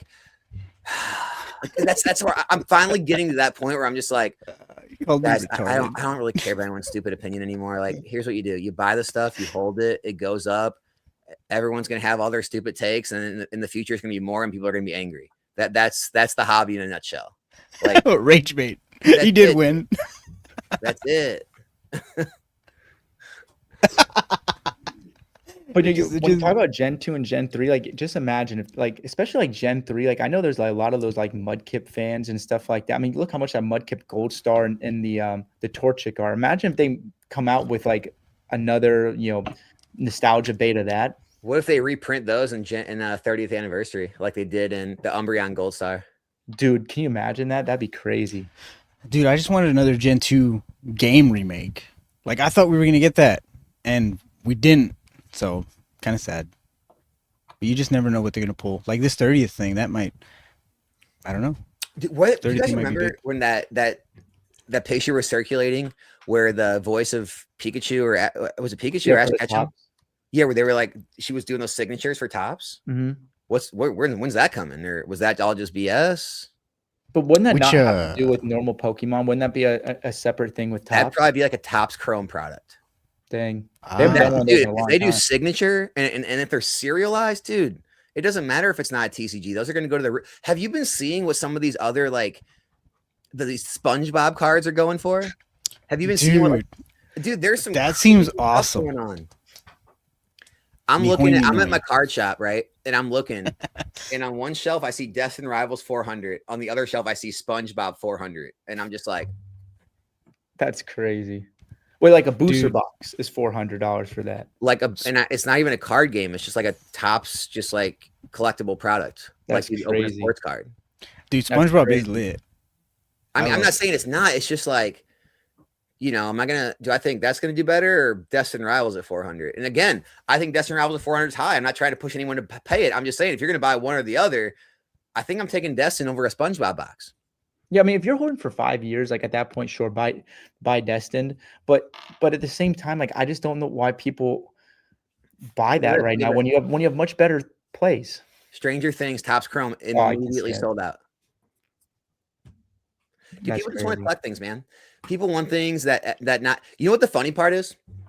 I'm gonna say something profound to all the people out there that hate to hear this. People Alright. want things that not everyone else can have. That is a collectible.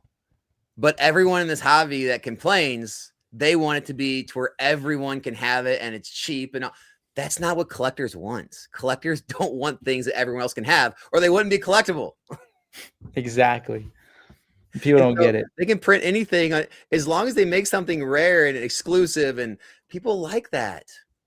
Yep, they don't get it. The fourth? Oh, wait. Are you the fourth? No, I'm just adding that as for that. I was like, oh, that's pretty cool because I think it'd be cool to name my kid Junior. Changing but names my midstream. lady dude. hates it. Yeah, he got me. He got my ass. But yeah, the Gen What are 2 your and Gen top? thing- What are your top 5 investments as of today, and why? Oh, this is good. Who's starting? Fernando? The top investment for is me. I want to invest in myself, be a better person every day, leave the world better than it was yesterday. That's what Let I it want to try to burn. do. That should Best be answer. everybody. Let it burn. Let the world burn. I don't know, man. I did see some of the slabs that you were talking about, and I think that'd be a cool pickup. And not, some of these Obsidian Flames cards. Like, I'm a sucker for Scizor. That's one of my favorite Pokemon, and I like the illustration rare from Scizor. I'm probably just gonna collect a bunch of stuff that I like. Like, to be honest, I don't know if I have any like single investments that I'm aiming for right now. Well, what's the top 5 things you own? The top 5 things I own. It's probably those 151 PC ETBs. Nice. I have those. There is the Case of Lost Origin. And like, dude, I don't have shit compared to these other guys, like you and Tim. But there's that. A couple of other like I think I have one of every, at least maybe 2 of every PC ETB case from Scarlet and Violet. Oh, dude, some that's huge. megas. Yeah, that's actually really And nice. then there's like, I think a case of every set going back to, I think 151 or like from Paradox Rift onward. We've been just getting our Eli order in for everyone, for every case Booster box minimum. case? What's up? You're talking booster box cases? Yeah, booster box case of each Okay. set. Maybe even 2 every now and again. We have 2. So Yeah.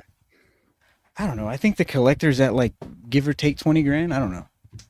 It's You nothing. can't talk Nothing that too down. great. Case of every set, cases of every piece. I mean, dude, it's like it ain't no 911, but it's like a You know, it's maybe like a nice '08 Honda Civic or something. You know what I are mean? doing the numbers Tim's doing, man. Or Yeah.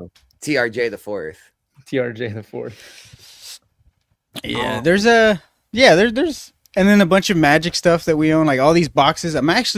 I actually think I'm gonna downsize these commander decks that are full of Exelon and Bloomborough and probably consolidate them into some Sword and Shield boxes.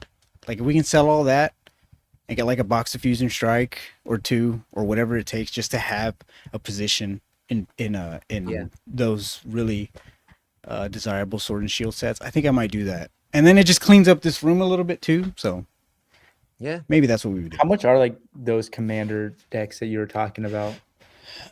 So it kind of depends. Those of you who know the game, there's you have your standard set, and then you have your Universes Beyond sets. Typically, you can get them for about like out the door. A case has 4 decks, sometimes 5, sometimes 2, and they average between 30. For me, it's like 35 a deck. Like out the $35 door. a deck. Yeah, 35 a deck. That's pretty cheap. And then for the specialized sets, it's somewhere maybe around like 45 or so. There's like a premium for the like the Fallout, the Doctor Who. Yeah. Then why are these The, people crying that they can't get Magic product in? Well, you kind of couldn't. Like Final Fantasy stuff and Marvel stuff was just like selling. I see. It was just kind of, you couldn't get shit.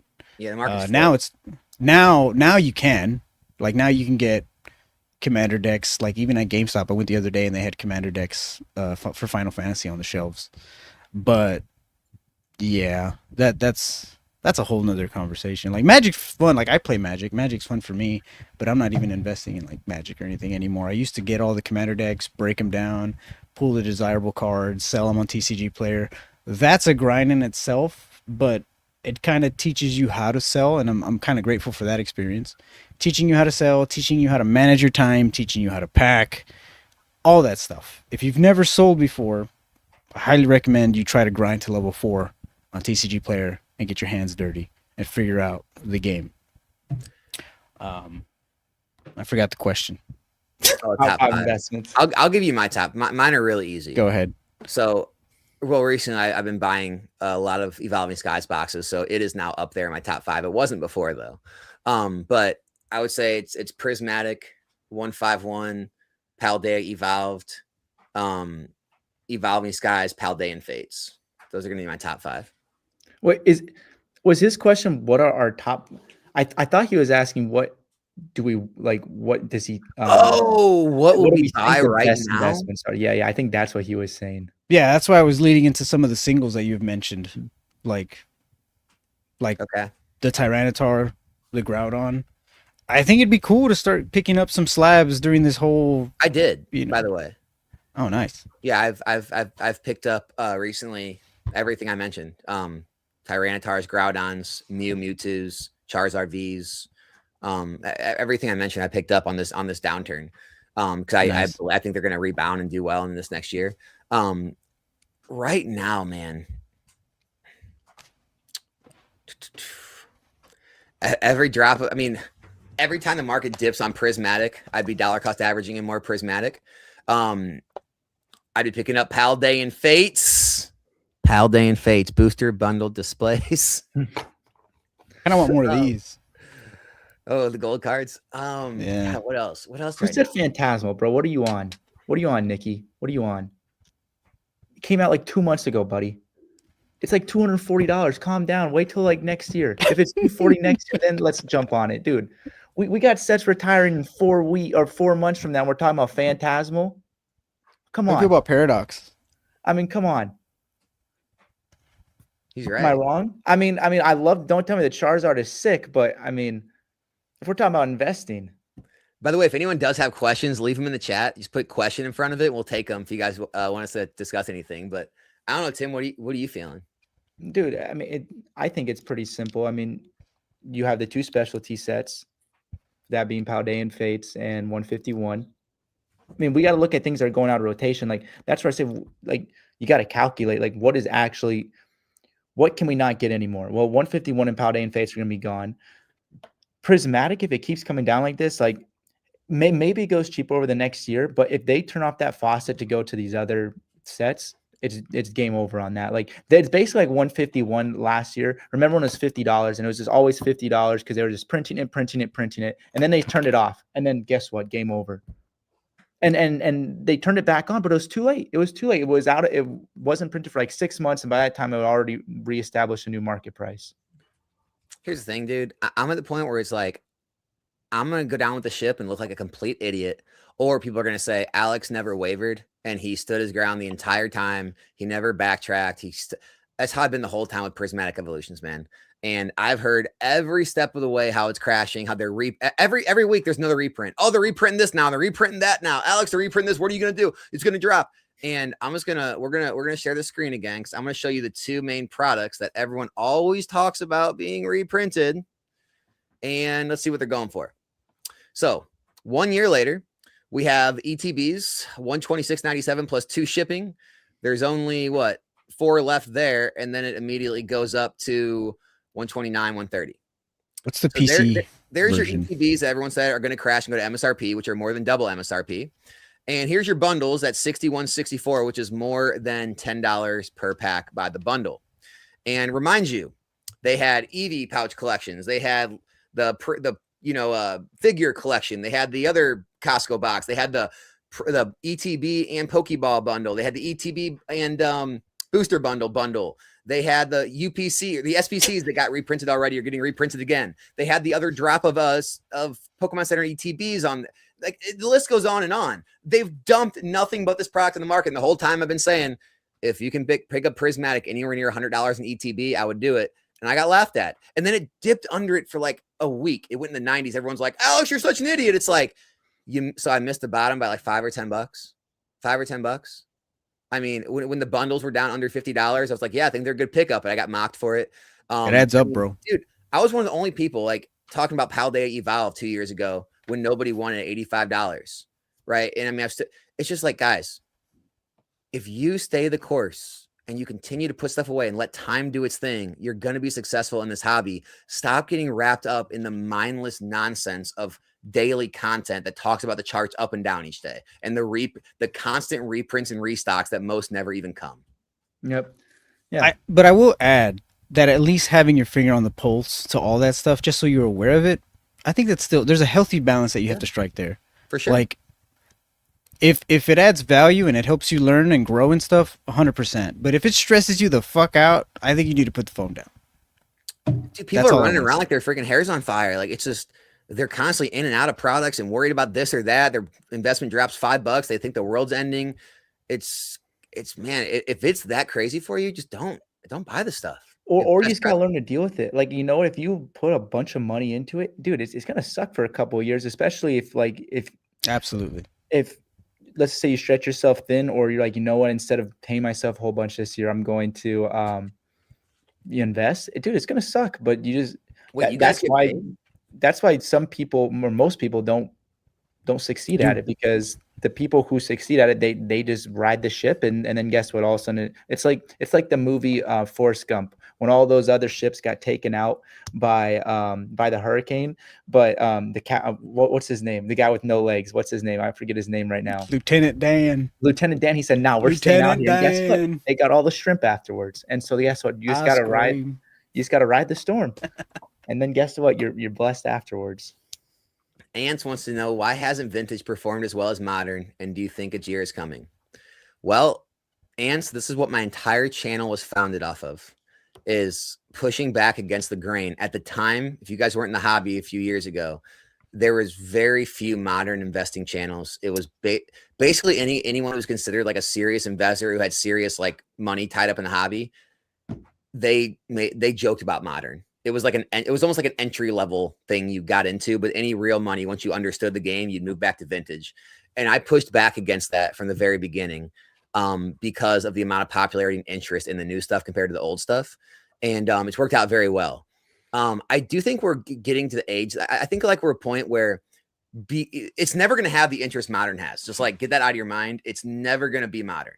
However, because the populations of those cards and the products are so low, even if 5 or 10% of the interest from modern makes its way back there again and again and again, it is going to keep rising because, again, all you need is more demand than supply. And so, yeah, vintage could do really well this year again. But in my opinion, if you're looking strictly at dollars, there's no sentimental value, no collectible value. I still think modern by far is going to outperform in the future. That's my take. You guys have any other takes on that? I was just gonna ask, do you see him glitching out, Tim? Yeah, he's glitching out. He's like a See, bad glitching out. hologram from like Star Wars: The Clone Wars. I'm glitching. When the Separatists would be bombing the I think- Republic. I think you're straightening out. I think you're good now. It's just that the Missouri Wi-Fi sometimes hits a little different. Damn, dude, Tim I got AT&T fiber. Get out of here. you need to get Verizon. Quit playing around. I But got that too. oh, you got both? Running Yeah. both? You got that line of sight satellite internet too? I run the fiber just to my PC, and the rest of the house is ran off Verizon. Shit, this guy's got them bags. But I just want, like, I don't know why vintage hasn't performed One as well second. as modern. One second. Go ahead. Fernando. These people look soulless and predictable. Alex keeping up the agenda since he has nothing but modern. Dude, I don't. Go I didn't outside, tell please. anyone else to buy that. That's just what I do. That's what my channel's based off of. It's my opinion. I have vintage. Dude, the vintage stuff is sick, but if we're talking about an investment basis, I mean, if you have $20,000 to go buy one of these OG booster boxes, I suppose, but like, what's going to happen? Is that going to double to 40,000 first, or are buying a bunch of like Lost Origin boxes going to go from 800 to 1,600 first? I feel like that's going to happen faster than 20 to 40. I mean, you everyone here knows. Like, I've shared my my past eBay sales before on a video. Like, I've proved I used to have all vintage. I was 95% vintage before the boom in 2020, 2021. I sold off my vintage, took my profits, and put money into modern because I knew that was the future. So it has Do your nothing to do with chores. my agenda. It has to do with my opinions, and well, up till now they've been very correct. But hey, if you believe in vintage, man, put all your money in vintage. Like do you want to come on stream and explain to everyone why you're buying vintage, and then we can go about our ways and see who does better? Like, I don't know what you want. Yeah, Dude, you know this what? chat is hilarious. No, it's I really love it. funny because like people are like mad, right? And it's just like, bro, you clicked on this video. It's like it wasn't like, the government didn't say here's Nostalgianomics video. You're gonna have to watch this for today. It's like Dude, like, man, that's what I need. I need the government pushing my videos. it's like, bro, you've clicked on it. What are y'all pressed about?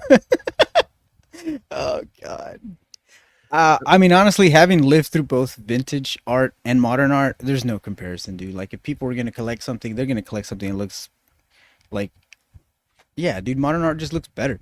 You can't. I mean, look, here's kind of an example. This is a promo. Like, this is typically what a vintage card would look like, in my opinion. And then you got this dude. Like, come on. I don't There's just think it's no- showing any of my information, so I'm going to share the screen. I mean, here's some of the boxes that like I was buying back in. This is, I guess, And that's just 17 my or opinion. 18. Was that your Here's phone my- number right there? Here's my base set box. There's my fossil box. Like, like, I mean, I bought all the stuff back then. I can show you tons of stuff, tons of slabs I bought from vintage. I mean, guys, when I started my business and went full time, you guys know how I funded the transition. I had an entire set of PSA 9 first edition base set. I sold that off to fund the business and start things up and get inventory and stuff. That's what we're talking about. Remember earlier? We're talking about like if you just hold some stuff from before and it's like you decide all of a sudden you want to do this full time. It's like how much did that go up, did you say? What? The PSA 9s? I mean, from the time I bought them, I mean, maybe I don't want to say doubled. I don't know, somewhere between 50 to 100%. Look at that. He bought, and you kept your normal job in that meantime, right? Mhm. Yeah. What I'm saying. But I mean, now the vintage boxes, those went through the roof, right? Those were all like Yeah. 10x and like legitimately 10x. Like I sold them for like 10x what I paid for them. And do you remember what you did with that money or no? Yeah, we basically like completely renovated everything we wanted to on our house. Like a new deck, redid our bathrooms, kitchen, like all that. We paid off our cars, got completely debt free. So it was worth it. And then I invested the rest in Yeah. the stock market. And So it was worth it. And that's just like 100%. I do not regret a single thing. In fact, until this year, until 2025. What I sold for back in 2020, 2021, it was still higher than what the boxes were at until this year. So for the last 4 or 5 years, they had, let's say 4 years, they did not eclipse what I sold them for. I would have been sitting on dead money for 4 years to finally see a gain this year. What that money did for me in those 4 years, not even comparable. Yeah, and that's why I think another reason why modern is better in terms of it's like more accessible for people, but then it still gets more rare. And it's like, because sometimes once it gets to that price point where it's like you're just dealing with whales at that point. You're not dealing with, a bunch of transactions. It's just one transaction of $40,000-$50,000. And I mean, sometimes I guess that is better, but I don't know. I feel like you have a better return on this newer stuff. And that's all it comes down to. I mean, I hate that it has to come down to the dollars and the cents, but at the same time, unless this is your first time on my channel, then I apologize if you didn't get what you were thinking. But if you know my channel, I mean, it's called Nostalgia-nomics, as in economics. Like, this whole channel is about Pokemon investing in the market and finance. Like, we're going to talk numbers here. I can point you in the direction of channels that talk about collecting or talk about gameplay or, store owners. I can point you in the direction of those channels if this isn't for you, but that's just what we do here. That's a good comment. It says, got to think too, Alex. Your home renovations were cheaper than they are now. Oh, we just had yeah, dude. Like, cost of materials it was bad at one point, man. So yeah, we couldn't get lumber at all. I remember we had a lumber shortage in America during COVID. Yeah, it was crazy, right? That's why all the homes went bananas. B-A-N. Nostalgia had hair back, dude. They think I don't have hair. Fernando's seen you without a hat. I stole his hat at Collecticon. It's majestic. His hair's majestic. He's not hiding anything. I just won't take it off because people keep thinking I don't have hair, so it's perfect. Oh man, I gotta keep them guessing. That's great. Yeah, I read that comment earlier and I lost it. Like, some of these comments have me weak. They crack me the fuck up. I love that having guests like you guys on too, because you see. Here's the funny part too. It's like the YouTube drama mafia. They have people in like a stranglehold. It's so funny because if I say things like, guys, I get some of the most hate on YouTube in the Pokemon space. They'll say, he's playing a victim, professional victim. But then all you have to do is come to my stream and like go to my YouTube comments and compare those to like other people that do what I do. And you'd be like, damn, he's kind of right. I don't know, man. I think it's really easy to take people out of context, and that's just not fair, man. Like anybody who hasn't met you, like, and just talks out of their ass about you, like, that's ridiculous. Well, again, I just call it at face value. I call it for what it is. Like, I'm not trying to like play a victim or anything or say like, oh, they're bullying me. I'm just saying, dude, they just go look at my videos. I just get tons of hate. I mean, why do you think that, I'm the face of like the majority of all these drama channels videos every week or month or something? Like, they're not, someone else isn't the face of it, right? Logan Paul is right now. We can say Logan Paul gets more hate, but it's just like, it's not something I'm complaining about. I'm just pointing out the fact. Like, yeah, I think people just don't like it. You can't just accept that, like, oh, we talk about Nostalgia-nomics because it gets views and it's easy to hate or whatever. It's just like, Joseph a man or a woman? Just admit it and move on. Dude, they like how pretty you are, man. I fixed it. I fixed it for him. Is that better? Is she her? Hell yeah. There you go, Bobby. Yeah, I'd like to take you out on a date to the movies. What's your guys' thoughts on prismatic figure collections versus the ETB? Person think the figure collection might do better because of less printing and promos. What are your thoughts? Promos. I like promos. Do you guys think those promos are like top tier? Think they're gonna do it? I think you should just treat them as promos. Like, over time, promos always. Ray, it's funny. Dude, just take the ETBs. The ETBs it's just easier. It's probably easier to store, easier to manage. It's kind of proven already. There's no wild card. If you want to take the wild card route, go for it. Like, I'm gonna pull them up. So here's my advice is, if you're literally paying less or the same price per loose pack, and you're just wanting to make a play based on like the promos too, then it can make sense. But it's like, if it's really a promo play, why not just buy the promos? Why not just buy them raw or buy them in PSA 10s and hold those? Like, I don't know. It just, collection boxes are kind of weird. Like, collection box investing gives a very I would say like a warped view of like how well they are, because the ones that do really well, they do well because of the promos. They don't do well because there's like a huge sealed value of the collection box, because a lot of the collection boxes that don't have good promos are basically valued the price per pack and like a little sealed premium. And so like really you're making a play on the promos at the end of the day. Whereas, you know, you could say, Alex, look at the Jolteon, you know, Vaporeon, Flareon boxes back in Sword and Shield. It's like, well, yeah, but look at what if you just bought all the promos? You probably would have done just as good doing that and buying the loose packs, right? Yeah, I think the only time it makes sense to buy a lot of these collection boxes is like when the pack value is higher than the total cost of it.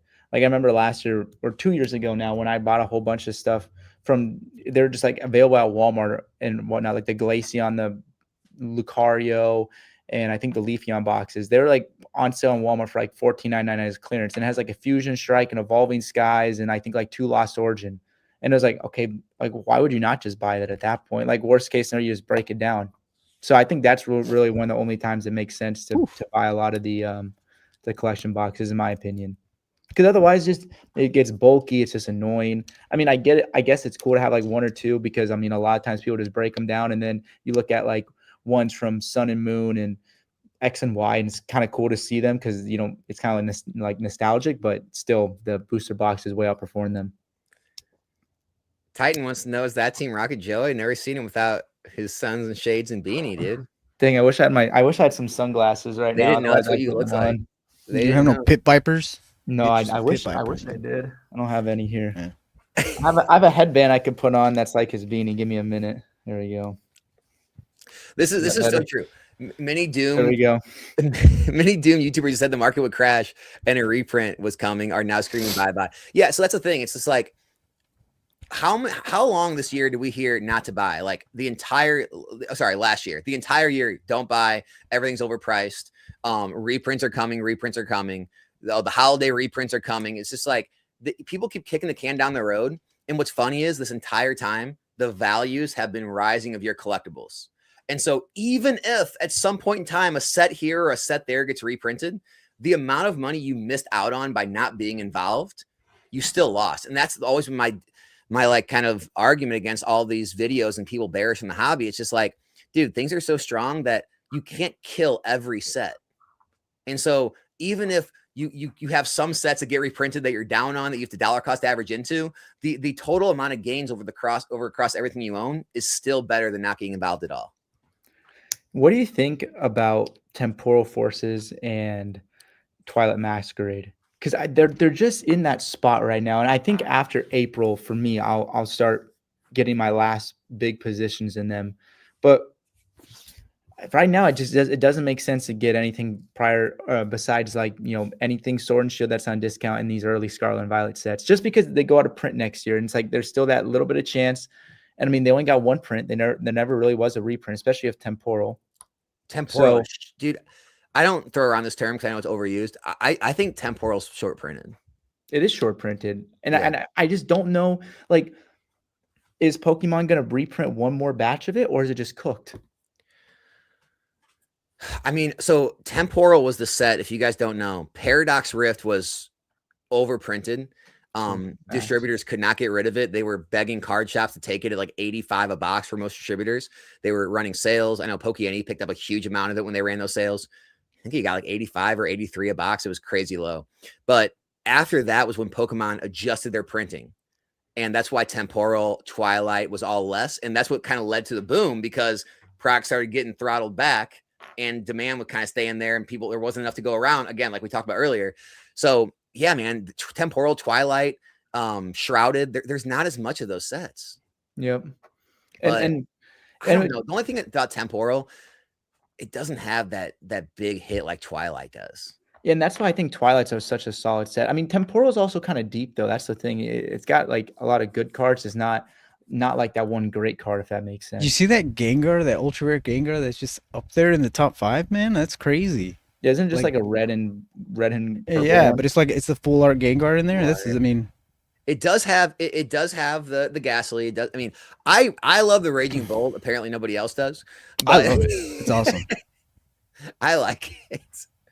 I don't know. If I had to, here's the thing: like temporal's expensive too. It's not cheap. I think it's up in like the 260s, 270s. It's in the same block as Twilight and Surging. Like, I feel like I'm going to take Twilight or Surging over it, but maybe it's just scarce enough to where it does stick with them. I don't know. Yeah, it's like it could be like an Astral Radiance thing, but look, we haven't seen Astral Radiance move too much. Even though Astral wasn't Yeah. printed as much as like Brilliant Stars. Damn, dude, it does. It is sort of like Astral Radiance, isn't it? Because it's kind of like the same sort of Pokemon, like cool Pokemon, but maybe Like second tier, yeah. yeah, like Dialga and Palkia, Machamp, like Man. cool Pokemon. Like I like them, but probably just not the masses that. Yeah, I like mean, I would them. say the legendary beasts are like up there, but like it's the past or versions Yeah, or whatever. future, So yeah, are those really considered? I don't know. yeah. And then obviously with Twilight, you having that Green Ninja, and I mean, a lot of people who got back into the hobby, let's just say with Surging Sparks, I think they'll have nostalgia for that Green Ninja because like obviously they're gonna go right back to the set before it, and a lot of them probably skipped over Shrouded Fable, and it's like that Green Ninja was so sick, and so if they weren't able to get that card originally, a couple years from now they'll really want it, and now they can afford it. Got another Yeah, Raven Gold fan. Appreciate Greninja you, goes Ray. hard. Dude. Greninja goes so hard. Yeah. I don't know, man. And it's hard to pull. Like, oh, that's the other thing. Temporal, the hit rates stepped up, and then Twilight and Surging, the hit rate stepped up again. And so, like, that's when they really started to get hard to hit again, unlike the early SV eras. So that's another thing those cards have going for it, which will carry the sets. You know what? Dude, I like Temporal more. Now that I'm looking at both sets, I think I like Temporal more. This card right here, dude, I love this thing when it came out. Like, dude, and the Kingdra? Hell yeah, I mean, dude, are they ever reprinting any more of these things? Like, I just don't. Dude, if there is one thing, if I had to pick one set that I'm confident in will not get reprints, I'm going to say Shrouded Fable. I mean, this could still be a play because this card is so sick. I love this card. It is a great looking card. Dude, that's a great card. Hey, Shrouded Fable packs are like $9. I'm not surprised. Yeah. I mean, like, dude, they fumbled that so hard. The release on that, oh my god. Catfish says Vivid Voltage as the sleeper. Bro, I remember telling you that in like a live stream like last year when it was still on Pokemon. So I'm like, you know what? Might as well buy some Vivid Voltage. What is it at now? Is it past 200 finally? Ooh, this is a good question. Is that an English exclusive? Those Greninjas? Yeah, I think so. Yeah, it is. It is 100%. We get very few English exclusive cards. That's big. Yeah, that could actually carry even more because they can't get the cheaper Japanese counterpart. Yes. Yes, I didn't know that actually. 270 is Vivid Voltage right now. I recently made a Rainbow Rare video where Rainbow Rares are starting to really do well. The only issue I think I have with the Sword and Shield Rainbows is like the Pikachu. It's got a very high population. However, I'm not against high pop cards. I don't care if Moonbryon has 20,000 copies. It can still keep doing good. The question is, are the Rainbow Rares being as a Rainbow Rare at 11,000 copies? Is there enough demand for Rainbows for that not to matter? Because I think when you have cards that are so in such high demand, like Charizards and Umbreons, I don't think it matters as much of the pop reports. Once you start getting to less popular cards, it's going to come into play a lot more. So, a Togekiss VMAX. Dude, like a lot of the Sun and Moon Rainbows are running, but they're all like in the hundreds, if not low thousand pop report. Whereas the Pikachu is like 11 or 12,000. So could it come back and be the star it once was? I don't know. If Rainbows really take off, it could for a period of time. It could be a good like short-term play. I like that Rayquaza in Vivid Voltage. I always thought that one was cool. Rainbow? No, it's not a rainbow. It's like the amazing rare. It's like yeah. I mean, it's like nothing crazy. I just thought it was a cool looking card. Yeah. That was before all the sick alt arts came into play. Bro, which one from Vivid? Yeah, it's like I think isn't it amazing rare is what it's called? That's like amazing rares. Mm-hmm. I think they're like a relatively the same rarity as like Prisms were or Breaks were in XY. Like they always put those weird little like gimmicks. They're not really like ultra rares, but they're better than hollows. Like, oh, a play that could actually be pretty good because you said like those little gimmicks. I believe it was only in Lost Origin and Silver Tempest. There's like these gold and black cards. Yeah. And they only made a couple of them. And I think those, if you're talking about like, like a sleeper investment in terms of slabs, like, because I'm pretty sure they're like not that expensive. No, and a Well, lot of them like that one. are popular Pokemon. You Yeah, got it's like Pikachu, Mew, Rayquaza, Mew. yeah. Yeah. Who else is it? Do you remember who else it is? There's that Duraludon. Fernando just pulled one last night on his stream. Did he really? Duraludon. Yeah. Yeah, dude, it's crazy because those like that card is only worth like $4, Yeah. and I think it's a secret rare. I don't know, like a secret rare is $4. Well, All right. I know those trainer galleries are like here. I'll pull up the pull rates. I know they're that says hard to pull. TG 30 out of 30.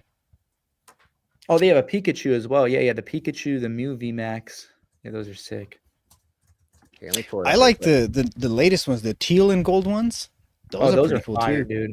I love those ones. All right, so here's the pull rates. You got Morbius up there. No, that's TCG player did that. Oh, All right, okay, so my here it bad. is. So the black and golds are actually 1 in 32. Specific ones are 1 in 563.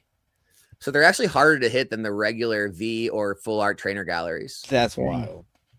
That 1 in Rayquaza 30. looks So if we bad. go up here, let's check it out. Rayquaza.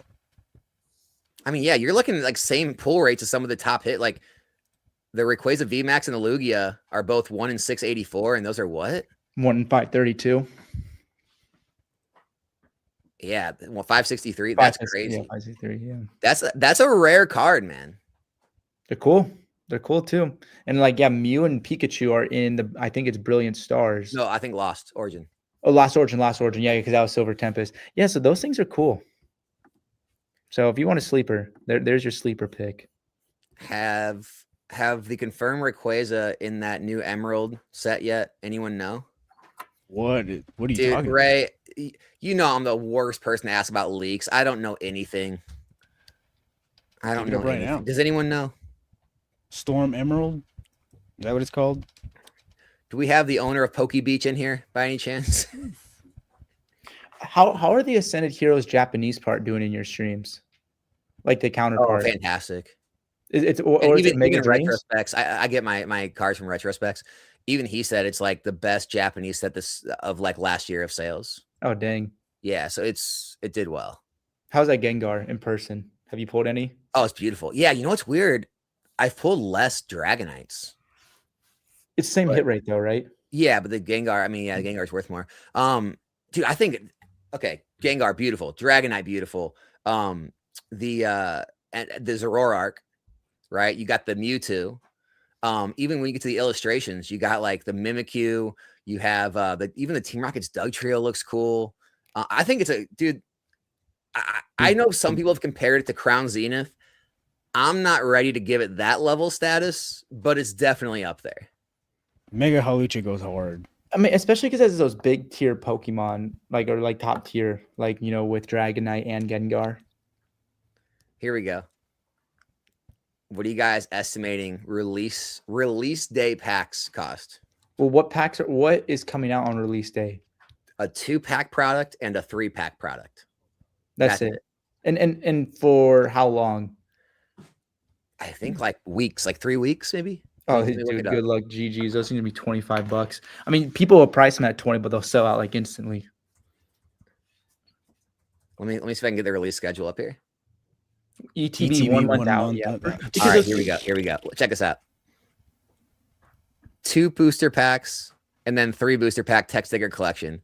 So look at that. The 30th to the 20th. So almost 3 full weeks. No, that is 3 full weeks. You got the ETBs and the PC ETBs. How much Ascended Which- Heroes do you have Again, coming? let's be honest. These are not even gonna get really opened. So you can cross those out because people just keep those sealed. So really, you got ETBs and mini tins, and then you got to wait another month, 4 more weeks before you get the poster collections and the deluxe pins, and then another month to get bundles. And dude, it's gonna be a disaster. Yeah, I think I For originally allocation's said 15 to good. 20. That was when things were slowing down, right? Around October, I think is when I got asked, and it was slowing down. Things are picking up, guys. I'll tell you right now, we ran a 1,000-pack booster box stream last night. By the way, congrats to our winner who won a unified Minds box. Crazy. But we sold out of 1,000 packs in like an hour and a half. That was like what we used to do back in spring. So things are really strong again. I'm up there with you guys. I think $20, $25 is likely. On stream, asking me what I'm gonna do, dude. I'm gonna try to keep them as low as I can. Hopefully, I got some contacts 40. that are gonna sell to me at a decent price, and I can sell them to you guys at a decent price. But I don't 40. make any promises on this. Wait, so do you even have your packs yet or any I got allocation? nothing, dude. Oh, you're cooked. Yeah, GG's. Oh yeah, we're done. And so like Eli and those guys, they didn't really get a big allocation of this, of the initial one, or I don't think did so. you ask him or no? Jesse's in here. Maybe Jesse can answer. Yeah, the problem with Eli is he's got too many people in that program, dude. Yeah, but did he get a lot like total? Did I no? mean, well, here I don't know how many products he got, but packs wise, no, he didn't get a lot at all. Because you got to think about it. A case of a 2-pack product is like a few ETBs or something. Oh, geez. Good Think luck. about that. Like packs wise, no, he didn't get a lot. That's crazy. And you know that could honestly, because how expensive it gets and it's going to get people hyped up, it may actually increase the price of some of these other ones. So it's like on a short-term play of something like Phantasmal may be smart, just because people like, "Ugh, I can't afford the Ascended Heroes. I'm just going to buy Phantasmal just until this little craze is over." Do you get what I mean? I mean, dude, I wish packs would get lower. Like, so like the way I run my streams, right? Like I have a margin I make on packs. And then like when I run like my random pack streams, I basically just take the price I'm selling packs for plus the price of the booster boxes are on the market, and I add them together and I get the price per pack. And so for me, if I could actually get prices of packs going down and prices of booster boxes going down, I could actually have better like big giant prizes for everybody. But like when everything's high and every booster box is $250 and every pack is $7, $8, it's just like, dude, it's so hard to like keep things affordable. Like I don't know where this ends. Those booster boxes that you use, are those ones that you just bought or the ones you've had for a long time? No, like they're collection buys usually. Okay, because I say if it's the ones from a long time ago. Sometimes like every now and then I will have to go crack a case. But then I'll try to like replenish that case or whatever, and then like a buy or something. But I mean, yeah, like I've had to pull like a case of, Surging Sparks out and crack it, or a case of like, whatever Scarlet Violet base or Journey Together. Like I have cracked some cases in the last couple of months, but I just, when I'm not getting enough collection buys to keep the streams going, I have to, go into my own stash. Dude, Surging Sparks at $200 was a buy, man. It was a screaming buy. People were like, people are having, put it this way, who's having the hardest time with this market is veterans. Anyone who's been in this market for longer than a couple of years, their price memory is so stuck in their head, they can't shift with the market. And so they're not buying anything. They haven't been buying for like a year now because they just can't come to terms with the fact that they can't buy cases for $600 anymore. They can't come to the grips with the fact that Safari Zone isn't offloading cases at $550 anymore. Like they just can't bring themselves to pay more, and it's kind of handcuffing them. I didn't even think of that. Oh yeah, dude. Like newer people, they're all for it. Like think about it. If you're getting in the hobby now and you see like you don't know any like no, like you have no memory or data, right? So you're just like, oh, it sounds good to me. Like it meets my goals. Bam. Well, think about this. You look around at the entire market. There is no booster boxes under $200. None, right? And then you look at things like SV Base, Paradox Rift, Stellar Crown, Journey Together. You're like, wait a second. Surging Sparks dropped lower than all these? It's an obvious buy. But to everybody else, they're like, well, this is still in print. It's still double or over MSRP. I'm not buying that. It's just like, no, dude, you got to get out of that way of thinking. Yep. Those times are gone. Yep. And then that always gets spun too, right? It's like, Alex saying those times are gone. We're never going to see MSRP. I'm not saying that. But like for the sets that are already out, very unlikely. Now, like next generation, are we going to see MSRP? Probably. We're going to see MSRP eventually. But seeing MSRP on a new set doesn't mean every set that's been released is going to hit MSRP again. It's just not going to happen. And I think when people starting to move in a little bit into black and white, I wouldn't go all in on black and white, but maybe a little here, a little there. It's got very valuable hits. Yeah, and it's pretty affordable right now, and you're banking on a reprint, and if it doesn't come, just saying. I mean, I'm sure we'll get We'll get more print. I mean, they did just drop tons of bundles not too long ago on all the like big box stores. Yeah, because I think it would knock them down to what, like 50, 55? Yeah, I mean, we will get more product. The thing is, like, one thing we've seen with every set in history, when they have like god tier level hits that are very expensive, the sets do well. Yep. And with those red Victinis and those Reshiram Zekrams, that's all those sets need. The pull rates are hard. The Pokemon are sought after enough. The cards are cool. They're gonna do well. Those sets are gonna do well in a matter of time. If you could buy one right now, Lost Origin or Paldean Fates, which one are you doing? Dude, you already know. Me and Tim just made a pretty big deal for master cases of Paldean Fates. We're gonna get more. Now since I heard about what Alex won yesterday, me and Alex are gonna be talking after this, and he's gonna be buying some more. Yeah. At the casino. Yeah, I mean, I don't know. I think I just think Paldean Fates is a no-brainer at the current price points, especially the deals we're working. I don't know. It just the Bubble Mew, the Charizard, everything has to do with that set. It goes out of print soon. The prices are already high. I don't see how that is not a winner in a year. Dude, I remember I was so pissed at you at Collecticon Kansas City because I was in the process of buying a whole bunch of Paldean Fates. And I remember when you got back from Kansas City, you made a video about how like it's like underpriced. And I was like, and I was in the process of buying a whole bunch. I remember going on the next day. I'm like, dude, what the heck? Like they just jumped up like $200-300. I was like, man, like GG's on that. Like guess you just gotta wait. But guess what? Now Nostalgianomics manipulated the market. Yeah, just a little bit. Team Rocket Joey the 4th is gonna be on that with a video tomorrow. Don't worry. Oh, dude, come out with it. People were asking me to share you guys' links. Like, Tim, do you ever post on YouTube? Nah, not that much. You given up? No, I haven't given up. I just got. I don't think you ever did. Did you ever post on YouTube? Oh yeah, I have like 10,000 subscribers. I used to post all the time. He's a YouTuber. Like when I was like 17, 18, I post a lot.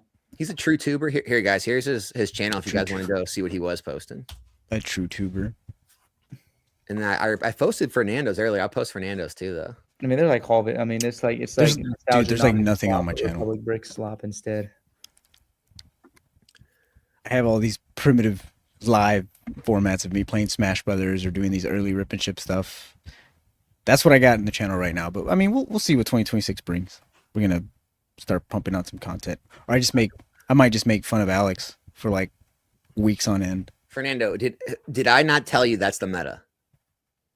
I literally told him, I'm like, dude, just that seems crooked. And just start talking all trash on my channel and like take a bunch of clips like out of context. You will blow up. I told him to do it. I'm like, dude, just do it. You have my blessing. And he wouldn't do it. I don't want to do it because then all the people who hate him want to be my friend, and I don't want to be your friend. Like, come on, that's mean. Hey it's man, rude. You wanted my advice on how to blow up on YouTube. That's how you do it. Plus, Alex would get free advertisement from it too. There you go. Ow. I'd be like, oh, let's go see what this guy's talking about. Exactly. They'd be looking up his channel. They'd go watch his video. They'd go hate watch his videos too. So then it would work out. Okay, what if they turn? What if they turn on me and then say like, no, this guy doesn't know what the hell he's talking about, and they start hating me? I'll even help rating you out, on you. Dude.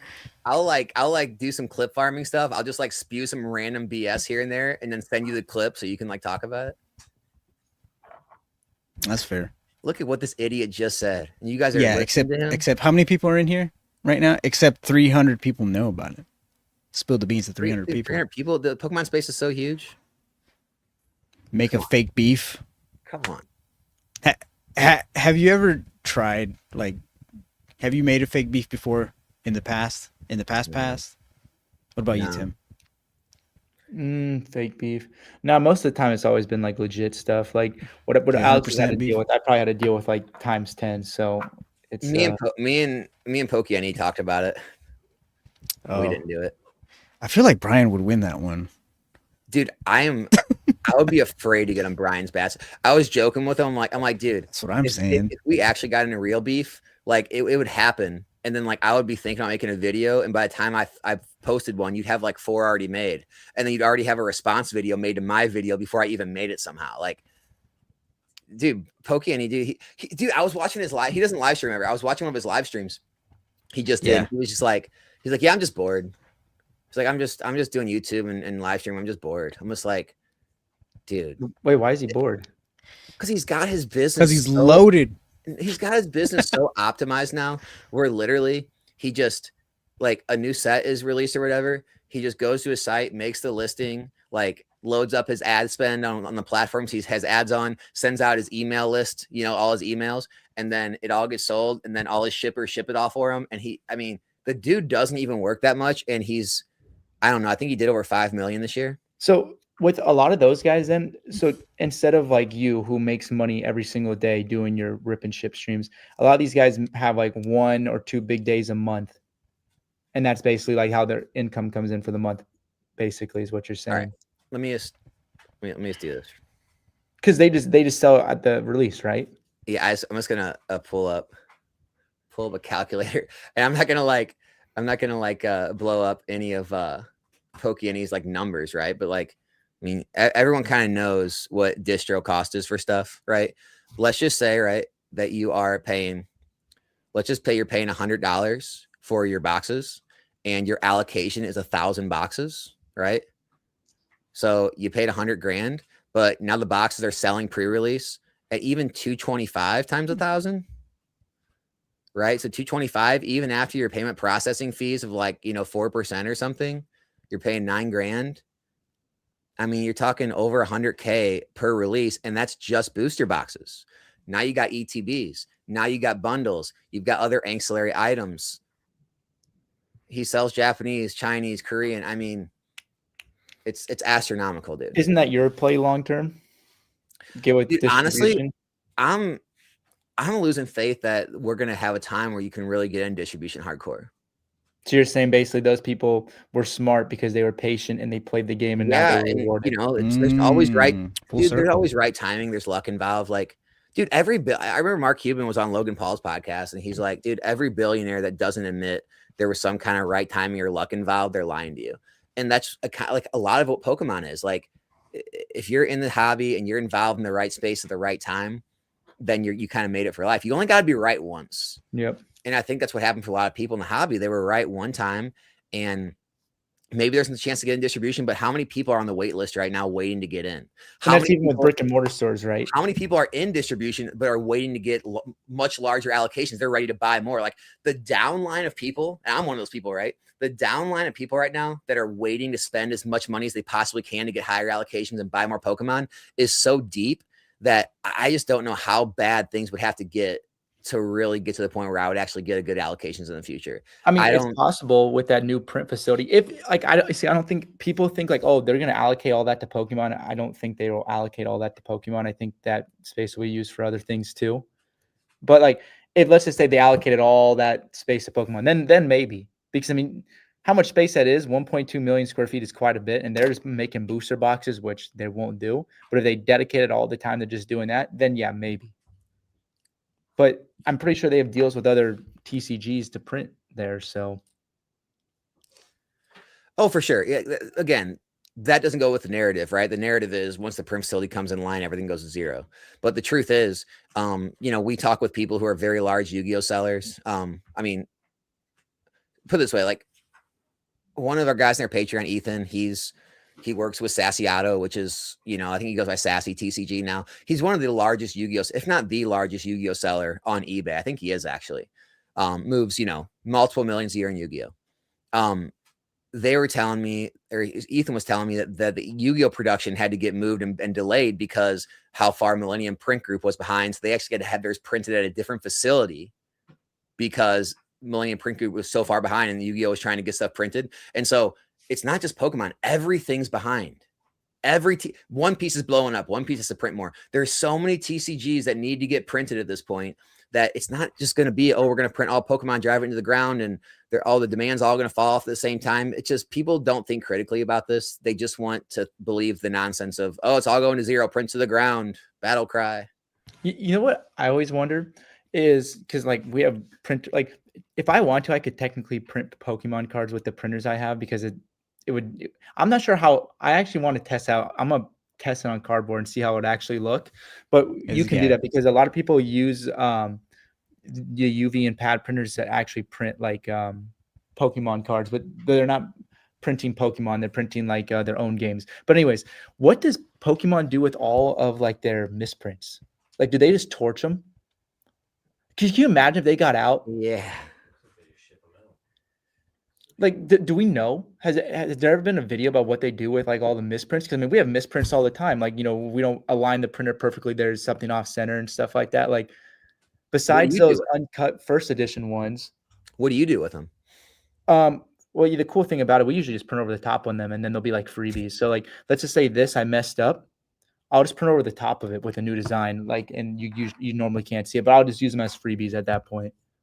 Yeah. So that's usually what I'll do. And if it's like torched, then we'll just sell them at like super discount. But it won't even be the same figure at that point. We'll do something else with it. Yeah. I mean, yes, something's got to be happening. Maybe they have a thing where they destroy them. I really don't know. Yeah, I always wondered that. I was like, I wonder what they do.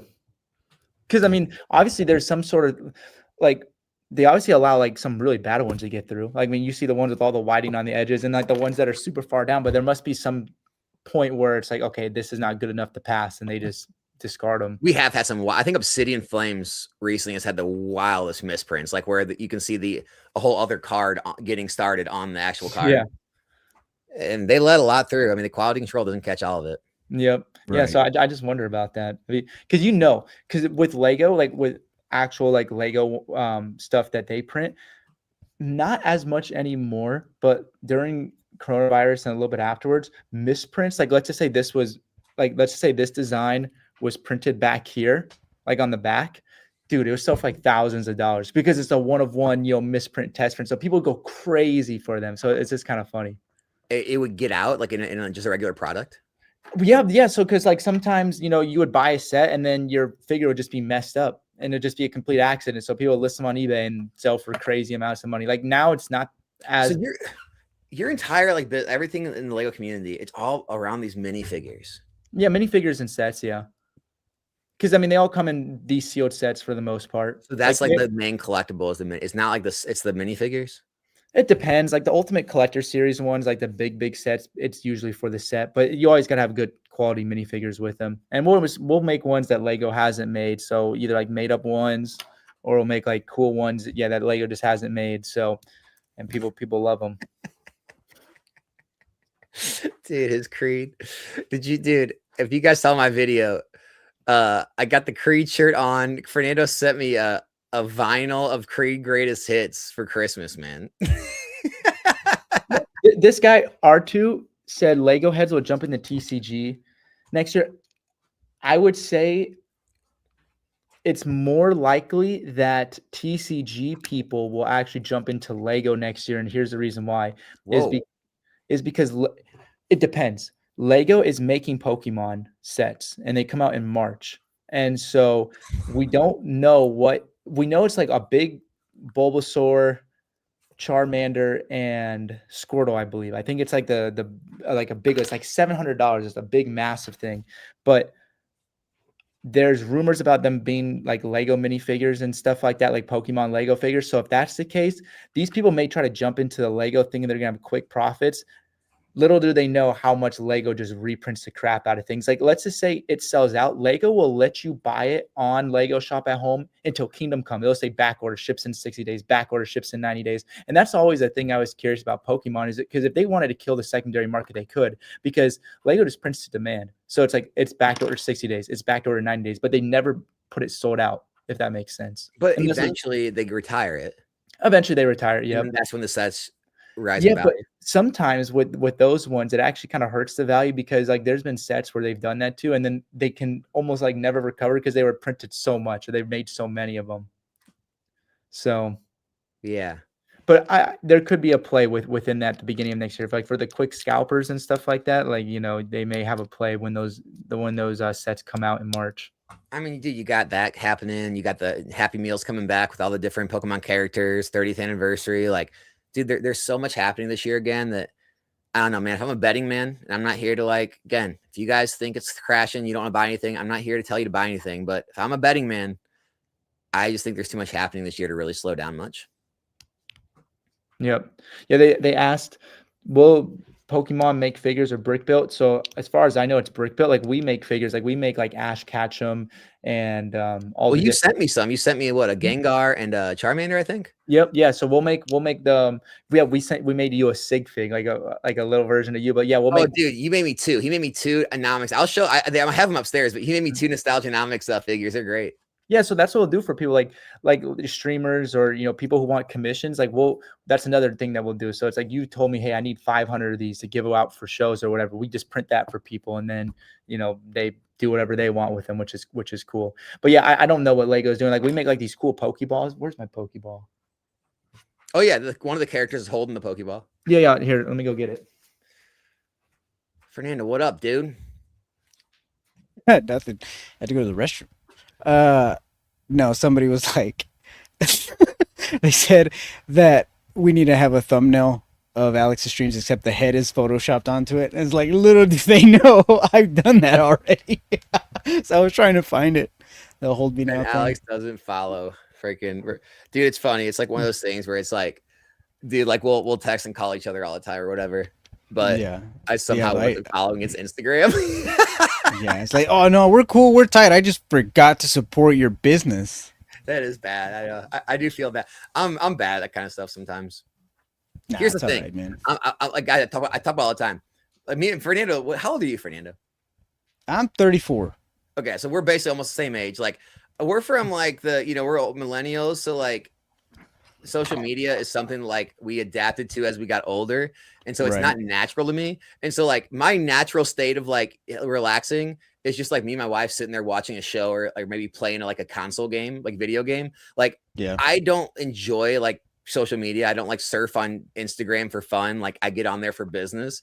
And so like I'm not following a lot of people, I'm sure, on Facebook or Instagram, right? Because it's just not what I do. I don't like spend time on social media otherwise. Yeah, the only thing I use social media for is like, dude, I will doom scroll on there because I think I have like undiagnosed ADHD or something.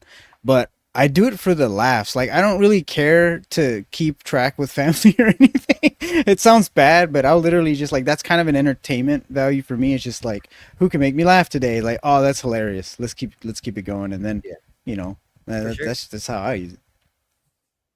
So we can print that sick. Uh-oh. Was that a magic carp? Yeah. So then we'll. Oh, that is sick, dude. That is interesting. Who comes up with all these designs? You? I'll tell my designer what to do. He's got a designer. He's got a designer. You got any Power Rangers? I do have Power Rangers. Sure, I'll go get them after this. Hell yeah! That'd be like an Umbreon one. If you have the dinosaur, damn. Tell me you have the dinosaur, bro. The dino. Now, hey, are all these available on your site? Yeah, for the most part. Oh, that's dope too. The Pokemon ones actually sell out pretty quick. We're in the process of making more, but like we have this really sick Lugia one that was based off Silver Tempest Lugia, and that sold out. Like we'll do cool ones like this. Like look at that ground, and look at the special gloss we can put on them. Like, it's actually kind of cool. There's like. When you figure out you can do that? Like, do you still find yourself like learning the capabilities of what you can do? Oh yeah, I mean every day. So it's a cool little. Publicbricks.com, guys. Link in the chat right now.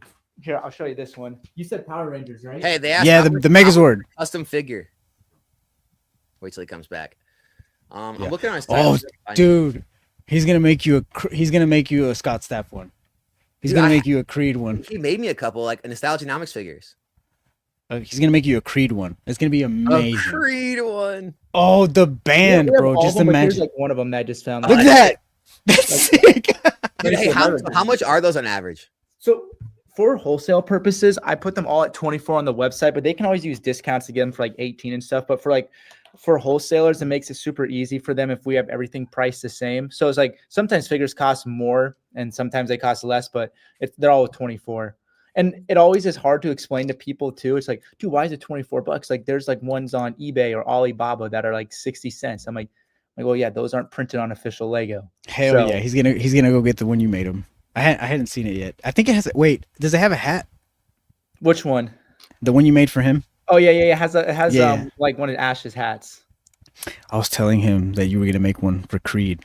Like, so I'll DM you later, and you could just ship it to him, like as a surprise. That'd be hilarious. You said Power Rangers, right? I believe every single the Megazord. The Megazord. The robot. The big robot thing. Oh, I don't have him. I have all the different colored ones. Well, you can show me those too. That's cool. Check it out. Check it out. All right. That's awesome. And then we That's got fucking cool. folks. Oh, with the master ball, Yeah. I think it's folks. blurry. It says Speaking folks. of, I don't know if anybody noticed the folks merch. shirt. Yeah, the folk shirt. I think I'm the only person in the world who has one of these shirts. Nobody else ever bought any. Back in Wow, 2020. What? Back in Dude, that's 2023. That's brutal to just say that, man. It's a one of one. What are you talking about? Ah. It's a one of So one. no one buys our merch. We get it, Fernando. We get No, it. I want people to buy merch. That's the thing. Like, just buy the merch. Yeah, you said Power Rangers. Here's a couple other ones. You got like the green. Oh, the dude, that's sick. like we have all of them, but those are the ones I just found out. Went and got him, dude. Oh, let's go. That's so sick. That's so sick. Dude, that's a good price point, like $20 or so. Like, I that's wish I had some. I feel like that's a good price point for most people. Yep. Yeah, and that's what it's like. Yeah, it's like they want to get more. Like people like love to do it to build up like their clone armies and stuff like that. Because like Star Wars is what we mainly focus on, but we're expanding into different things because we can print anything with the printer, which is nice. So Yeah. if I'm gonna do other things, like I think I'm gonna make a separate Pokemon like account this year, and I'm just gonna start selling Pokemon there. And then I think I might make one other one called like Famous Figs or something, and sell like a bunch of different famous figs on there. So Are you worried about copyright stuff? if they say anything, I'll just take that one down. So Yeah, do what you gotta do, man. I mean, if it works for a while. Ooh, do you have Daft Punk? no, I'm Daft Punk. I thought you were gonna say Deadpool. I'm like, I got Deadpool, not Daft Punk. Daft Punk's Aye. cool though. Damn, son. Yeah, Now I we just can wanna- make, that's the cool thing. We can make anything, which is awesome.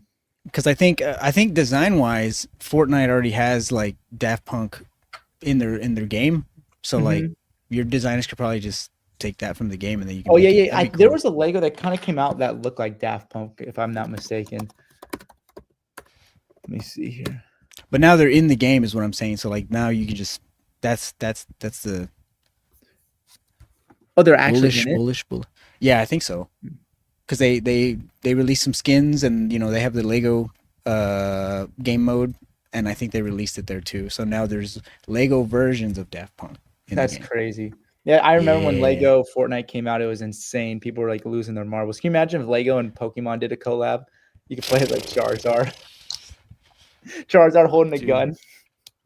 Yeah. Well, I mean, it was cool when Super Mario came to Lego too and stuff. Like all that stuff that was pretty cool, pretty neat. Mario Kart, all that jazz. I think they're gonna do a Zelda one too, right? Oh yeah, they've done a couple Zelda sets. Yeah. They did like the Deku Tree. Is that what it's called? Yeah. Had like young Zelda, older Zelda. Zelda's a guy, right? Link is. Link's a man, guy, I'm gonna hurt right? you. Okay. Yeah, Yeah, Link. I always got that wrong when I was young too. It's so weird how they made it like that. It's the Legend of Zelda's the Zelda, and then princess, Link is the main Link's the character. Yeah. Yeah. Hey, You know- Billy, thanks so much for the memberships, brother. Or being a member for 9 months. That's crazy. Hey. Who do you know your longest tenured member? Dude. Some people have been like 20 something months now. Fuck. All right. You're up there though. You're up there. I'm at 17, man. I need to Yeah. get up there. Damn it. It What about is Tim? Wild. Is Tim a member? Tim doesn't Is even Tim- subscribe. He doesn't even subscribe to this channel. I knew No, it. I've gotten gifted memberships like 3 or 4 times because I'll get like a notification. I'll be like, oh, I guess I got like a little Pokeball next to my name now. I'm a bad mod. Jesse. Wait, Jesse, what the heck? Didn't Fernando invite you on? I thought you were gonna do that. Oh, dude, what? Nah, man. I was waiting on. So Mark texted me. I said if you want to get a fourth, ask. You said Jesse. Oh, I thought Jesse he might be busy. I said okay, if he's busy, ask Mark. no. Jesse, dude. Fernando dropped the ball. You could have been the fourth. Hell nah. got You were hosed. asking me. You were asking me like who, and I was like, oh, Jesse. And you're like, all right, and then that's how I understood it. You said Jesse's always too busy, and I said, well, if he's too busy, ask Mark. Who's Mark? I might have said that. Shaka Zulu. He's in the Patreon too, dude. Mark's fun, dude. He's a character, Dude, Mark, dude. Mark is fucking hilarious. But Like, he moves stuff too though. He's like always. I see you, Fernando. Bro, no. Alex Les Pokemon. I think Alex Sniper is number 1. Oh yeah. Alex Sniper, Alex Les Pokemon's number 2. You guys are up there in the 20 months then, I'm guessing. Yeah, I know Alex Sniper's up there too. Yeah, it's he's from Australia. Alex, we're gonna have to send them a 1-of-1 minifigure then. A 1-of-1 Nostalgianomics folks minifigure then. No, serialized 1-of-1. Serialized 1-of-1. Dude, we gotta bring serialization to the hobby in some way. Maybe it's the minifigs first. Yep. Gotta start somewhere. Serialized minifigs. We'll make them prizes on streams. Dude, people probably like that. I bet people would go for stuff like that. If it's serialized and they can brag about they being the only one that has it, they go for it. Dude, that's what a collectible is, right? Like, Yep. If everybody had a I mean, that's kind of what happened with Beanie Babies, is everyone could get them. It ruins it. What about Labubus? What's the whole deal with Labubu? Are they dead now? Is Labubu dead? I feel like they're dead. I haven't heard anything about Labubus in a while. That was a flash in the pan, man. That's what I thought One Piece was going to be. When they have no utility and it's literally it's like a Beanie Baby. It's literally they're just trying to make money off like the gambling aspect of randomization. There's no they don't do anything once they're out of the box. It's like I don't know how that was going to work. Was that the same thing with Beanie Babies? Was that also a mystery box, or was it was just like some were like, I guess, seen as like shorter printed or rare. Like the bears were always like special released and stuff, and I think they were less available, but I think they were still just too mass printed. Dang. And also like the idea they were sold as like they were sold as a thing you're supposed to like collect and keep good, so it wasn't like a organic like stuffed animal or something. So I think that was another reason. I see. Oh yeah, someone just said Funko Pops too. Yeah, I remember Funko Pops. Were you ever into Funko Pops? I wasn't. Yeah, I got a shit ton. Do you? Yeah, like I'm looking at a Charmander one, a Mandalorian one, a Wolverine, a Parks and Rec. Cool ones. They're cool, like, but wasn't there an announcement that they, or like some rumor going around that they might be hitting bankruptcy or some shit this year? Like maybe this year or next year was going to be like the last year if they couldn't get their shit together. Something like that. I kept reading that circulating article. I remember when Dr. Applesauce like just took a leap away from it and started making other content. What's your biggest goal for 2026, Alex? Dude, I don't have any goals, man. He's set. Like, no, like as crazy as I sound, dude, it's literally impossible to like predict the markets and predict like demand and stuff. Like, it's so hard to actually make goals, right? Because you're making goals off like your current like sales figure and trajectory, but it's like if things change on stuff you have no control over, I don't like the idea of like trying to like, oh my God, I got to hit these numbers and metrics, or like I'm not going to be successful this year. And it's just like, well, if the market shifts or if other things shift, or I mean, it's so hard to plan. So like, I think it's a lot easier to make goals, especially with like a 9-to-5 job where you have like guaranteed like income and like investment, like 401k contributions. But like with being an entrepreneur, man, it's so hard to like make goals. I feel like, especially when you're at the whim of a market.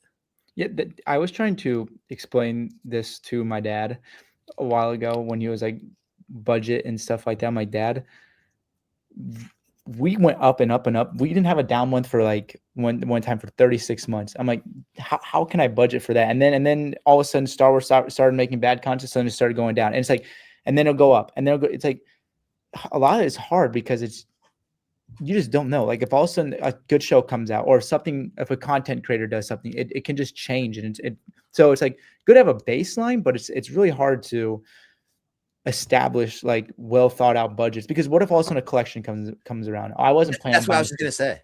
Like I know, I mean, I'm actually gonna have a Catch 'em All Collectibles on coming up here soon too. But like that's where me and Dan always disagree. It's just like how can I like have these smart goals or like have these like different buckets I put my money in, where it's just like, okay, I'm gonna invest this much into 401k, into an IRA, a SEP account or whatever. But it's like, okay, well then someone reaches out and says, Alex, you got to take this $100,000 collection, but I'll give it to you at 70%. Okay. Yep. But that just blew my budget for the next like 3 months. That's cool. But like, I got to take it. Exactly. Like you can't plan for this hobby, or like 1 month your stream does amazing. And the next month it's like down to the dumps. No one's buying in summer. Exactly. It's like, oh, well now this month I can't meet all my different goals. It's like, there's so many like wrenches to get thrown. There's so many like independent variables that you can't plan for that I just don't like to really make goals like that. Because here's the thing. Then like say I make a subscriber goal or a view goal. It's like, well, if you don't hit it, it starts getting you like feeling like anxiety. You're like, oh, I got to hit that. Then if you don't hit it, it makes you feel bad. It's just like, it's not, it is in the realm of your like possibility or like your I guess you do have some control over it, but you also don't. It's just like I could put out multiple videos every day, make shorts, try to edit the videos, do everything I can, and the streams just don't do well. The videos don't do well. YouTube doesn't push it. The audience doesn't like it. It's just like, am I gonna like feel bad that I didn't hit a certain metric? I mean, I'm just not into that. And then what about life goals this year? Life goals, man. Just enjoy, man. Enjoy life. I'm actually, dude, I'm looking forward to 2026 more than any other year in my life because I'm finally at the point now where it's like, you know, things are stable. You know, we have no debt. Like our general needs in life are covered. And it's just like, it's all about just like, you know, growth in the business, growth in investments, you know, trying to do more like me and my wife this year, take more trips or do more together. I'm at the point where the channel's at a good enough size now where I really don't care what anyone's got to say about me or the business or anything, because it's like, well, it's too big for you guys to like try to like kill now. You know, like I was always worried about it when I was like 2, 3, 4, 5,000 subscribers, but it's like now that we're at, it's like, well, dude, chalk all the trash you won. Like the channel's too big for you to kill. So like I'm in a good spot now where it's just like, man, more of the same and just growth. And when you said travel, do you want to go anywhere in particular or just come down and see you in Florida, bro? All right, that'd be fun. Dude, I wouldn't mind going to Florida. I know Eli wants me to get out to Arizona and hang with him. Why don't you go during a Collecticon? Dude, yeah. Dude, here's what I want to do. I want to hit up Vegas Collecticon this year. Oh, why is it gonna, it'll probably be like a freaking casino. Dude, Vegas Collecticon is going to be lit. And then while I'm out there, hopefully I can set up a time to do Robo Skills and Twice Baked Jake's podcast with him, hopefully. Oh, they're in San Francisco, right? I know. I think they do it in Vegas. Oh, really? Or somewhere near there. I think last time I talked to them. Maybe get down to Texas, see Fernando again. Yeah, that was all that good stuff. Pokey and he just entered chat. He's going to Vegas. He knows. He knows. Yeah, you got to come to Florida this year because it's probably my last year. So you got to come. What? Yeah, I mean, I'll keep the warehouse here, but I'm gonna go back to Cali. So are you serious? That's my goal. Hopefully in 2027 to move to California. But keep like half residence here, half residence in. So you can pay Florida taxes. Try my best, and then, but I mean, I'm already talking to the tax account. Like if I run my streams in California, I'm still gonna be cooked. So, but then hopefully like 2028, 2029, get the house I want to get in California. So, man, come to Texas. You really want to move back there, huh? I just miss the mountains. Being in the mountains. Right with the beach. I mean, look, pull up on the chat. Newport Coast, California. Just pull it up. He's selling, dude, guys. He's selling right now. Yeah, when we went down to Oregon last year, it was pretty nice. Like, it was nice up there. Like not in Portland because Portland was kind of weird, but the Oregon coast was badass, man. Just look at that. That's where you're gonna live, right there on the coast. No. Look up. It's actually his house he's looking at. Look up like Coastal Peak Park, California. This is like right where I want to be. Coastal Peak Park, California. So you see, dude, like that mountain picture? What mountains? Right there? Look at all that. Look at all that right there. Look at all the mountains. Yeah. Okay. Look right next to it. Tool bag trolling me. So you can see. So like to the right of that, there's homes. Right there, what you're looking at, it's like an awesome mountain trail. You're looking at the Catalina Islands in the background, the ocean. Dude, it's amazing. It's the Catalina wine mixer. It's amazing. Oh, here we go. It's cool. It's pretty cool. Look at that's nice. And see, I'm always look at that. So you got the mountains, you got the beach, yeah. And you have what would something like this cost, Tim? Dude, click on Zillow. Okay, why don't we go to Zillow and you'll see. They're there. All right. Let's go to Zillow. All right, what should I type in? Just type in Newport Coast.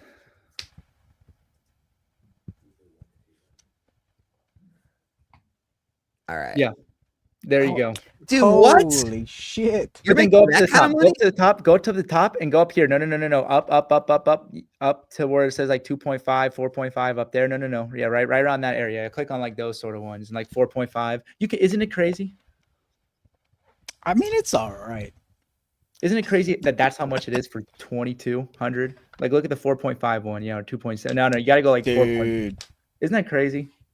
That's Dude. 2.8 mil. It's location. It's literally all location. that's Dude. It's all location. That's literally all it is. Keep hitting the 3D thing. Hold on. so we're gonna see you win. We're gonna visit win. What would this cost in Texas, Fernando? Dude, that would be like up 200,000.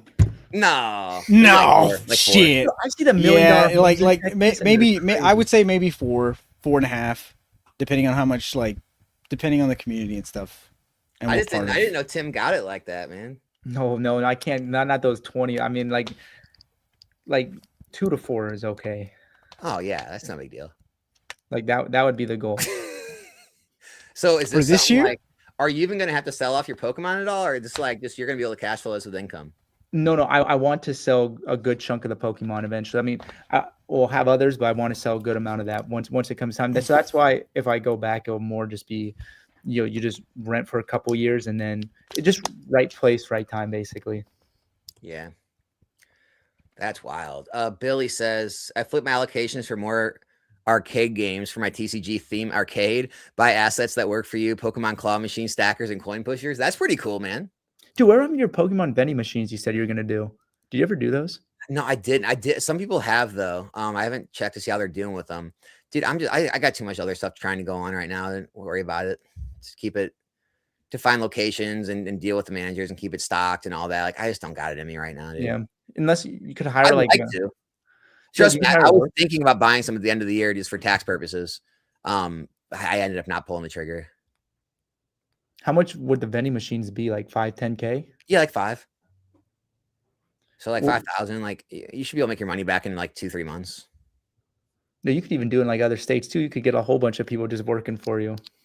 Oh yeah, dude. Put one over here at the Waffle House. You'll be all right. Bro, God, that's gonna get bro's robbed. trying to pump California. So now we're trying to pump California, Trust dude. me, it sucks. Dude, Like, with what do those we- with those first pictures, I was like, yo, all What do we right. get in return for pumping California? What's our you get to pay more reason? taxes. That's what you get. That's why I left. No, like what? Like I love that. Like what do we have to gain from pumping California? What the hell? Dude, California's geography pumps itself. But you have a guy that's really helping California suck. So Jeez. What is this now? Oh, Tony, shit. what's up, man? Please up, comment Nick? on the Lego Pokemon sets coming out in 2026, the impact on cards or Lego. There are set numbers released that just got leaked. Tim, take it away. yeah, I believe those are the big ones. There's the big ones, and then there's rumors. Unless let me look on my buddy's page. Unless he posted something today, I know that they don't know yet if it's going to be. So it's still 50-50. If there's gonna be Pokemon minifigs right now. So for sure there's gonna be big sets, like the 3 big ones I already talked about: the Charmander, Bulbasaur, and Squirtle. And it's $700, $650 or $700. But we don't know if there's more sets coming out. I think it'll come out here in the next couple of weeks. I'm sure Lego will do a big reveal because last year they did a teaser with Pikachu. So I bet you there'll be a Pikachu set coming out. But like I said, it could get more people into Lego. I just think people are trying to get it to flip. I don't think it'll be a good idea. Dude, there's so many people in the chat. They're hating on California. Dude, isn't it crazy how they've taken literally one of the most beautiful places in the world to live and turned it into like something that people just hate because They just ruined it. taxes and it's just crazy. Dude, Texas hates California. And just like all the I'll tell you that right now. regulations and Yeah, it's impossible to run a business there. it's just crazy, dude. Like how do you do that? No, it really. I mean, it's really easy. I mean, just look how corrupt so many things are. I bet you there's a bunch of leering centers we don't know about in California. Oh man. Oh man. Let's go ahead and wrap things up, guys. You guys anything you want to end with? Any other thoughts, Fernando? Tim? 151, Paldean 151. Fates, Paldea Just- evolved. 151 or a 911? I thought you were talking about like I literally thought you were talking about like 9/11, like from 2001. I'm like, all right, well, I think Bro, over that. Chill out. Why did your mind go? You're the one that brought up the 911 Turbo. Sorry, I just Then your mind goes there. give me a 151. All right. Yeah, I got nothing other than I don't know. I think Alex is getting lectured right now. He's in He's trouble. like, that's bad. That's He's bad. in Why would you let trouble. him say that? Oh, he's Why would you- busted. His wife Oh, is dude. busting him right now. What if you just see a fist come out? Just get, He's done. he's like, all right, dude, I'm done. All right, about to wrap this shit up. What's up, So dude? what did we say? Did we agree on the 911? No, we agreed on 151. Were you just getting shoot out there? No, my buddy, he was leaving for the day. Oh, we thought your wife was. I was just waiting for a fist to come out and say, wrap this shit up, dude. No, man, he's just finishing up the shipping and everything. That's awesome. And Jesse's asking when my next stream is. Let's just say it's today. We're gonna hang out later on today, this afternoon. Be there right now, and I'll make fun of Alex 3 straight hours. You should, dude. You should. That's if you want to grow. Look, if you don't want to grow, don't do it. If you want to grow, you know what to do. I can't make fun of you, man. You're too likable. That's not what the internet thinks, dude. Yeah. Tim went through the similar stuff in Lego World, didn't you? Bro, Well, Tim was saying some off the wall shit. So no, dude, my stuff got clipped out of context. That's the problem. Oh, so you know about it, Fernando? he told me a little bit. I've never been involved in the Lego World, so I don't really. I know you've told me a little bit about it, but I never really like looked Dude, like up what. I just be talking, they just clip me out of context, and I just get cooked. And then they're like, see, I won't even say it here because I'll get clipped out of context again, and there'll be a whole firestorm again. I mean, like, Yeah, you don't need to mess with it anymore. But yeah, I mean, and they just like the same thing. You're like, oh, scam this, that. I'm like, dude, if I was scamming, don't you think like I would be off of Stripe, off of PayPal, off of Shopify? Like, come on, let's use our brains, okay? But Dude, okay, the scam thing in Pokemon too, like streams. I literally cannot have anyone explain it to me how it would ever make sense to reseal a pack when most of these sets, the main hit is what? 2, 3, maybe $400. It's just like, so you're gonna risk your entire business that you stream on however many times a week over trying to like make an extra $200? Does that in any stretch of the imagination, whether you're moral or not moral, how does that financially even make sense to take a risk of possibly getting your entire brand destroyed over, oh, I can try to, reseal these and get a $200 card out of there? people don't think that far. yeah, I don't What think is that's Dude, but it doesn't even make financial sense. Like maybe you could say the prismatic god packs, you want to try to do something scam you there, but it's like, what are you going to do? Open a freaking, base set pack and try to scam a Gardevoir from something? What are we doing? Dude, remember that one? That's still the funniest one was Zach ETBs. That was still the funniest one of all time. I mean, at least that one was Zach prismatic. ETBs. Yeah. I mean, at least that one was prismatic, so at least he was a little smart. But still, I mean, Dude, come the on, Zach dude. 7 ETBs. Oh, the car. Yeah. I mean, come on, man. That was one of the funniest things of all time. That was amazing. Yeah, I mean, that was like I poetic. still think that was a justice right there. factory misprint. Yeah, remember he played it off too. That like at that point, dude, you say sorry and you just end the stream. Instead, it was like that was my friend. Just starts blaming other people. That's the best. Yeah, Abraham's right too, and the time and effort to dude. I don't know how these people have so much time in their days. Like, dude, could you imagine opening like 1,000 packs and then resealing 1,000 packs? That seems ridiculous to even say. And then you're going to do all that to make an extra $200, $300, $400 of a card. That's Insane. I mean, it's like this is worth it to you. Like maybe you spend all those hours resealing packs on maybe just growing your business or following. It could be people Dude. who like degened a whole bunch too, and then they're like, "Oh man, I just got cooked." So then, like, because a lot of times they'll be like these smaller streamers. So then you're like, "You know what? Let me just try to reseal these things, so at least I can make some of my money back." Like that could be a play too for some of those people. Not to mention, like, when people like get good cards, there's nothing I want more than everyone that rips packs with me to get the best cards they could possibly pull. Because guess what? They're gonna want to open more then. Yep. They're going to come back because they're going to know that, like, oh, I can actually get good stuff here. Like, Yep. that's more valuable than, oh man, I might be able to scam someone out of this card. It's Yep. so stupid. It's asinine, dude.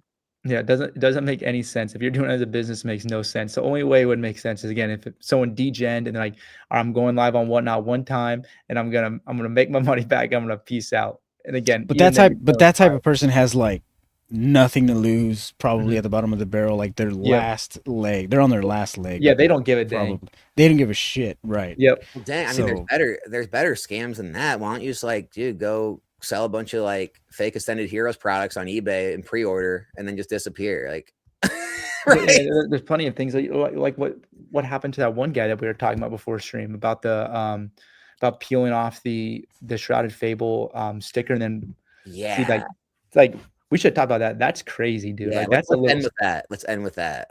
Yeah, So do who that. was it? Who was the person? I think it was like yeah. Let me see. Like Goldenrod Collectibles, or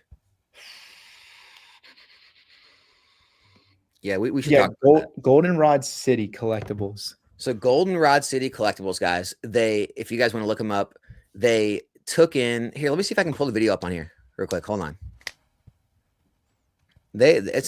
I mean, here's the thing though. At the end, when they show like where they were ripped off, I kind of say, hey, you guys should have probably checked it out a little deeper, but I don't know.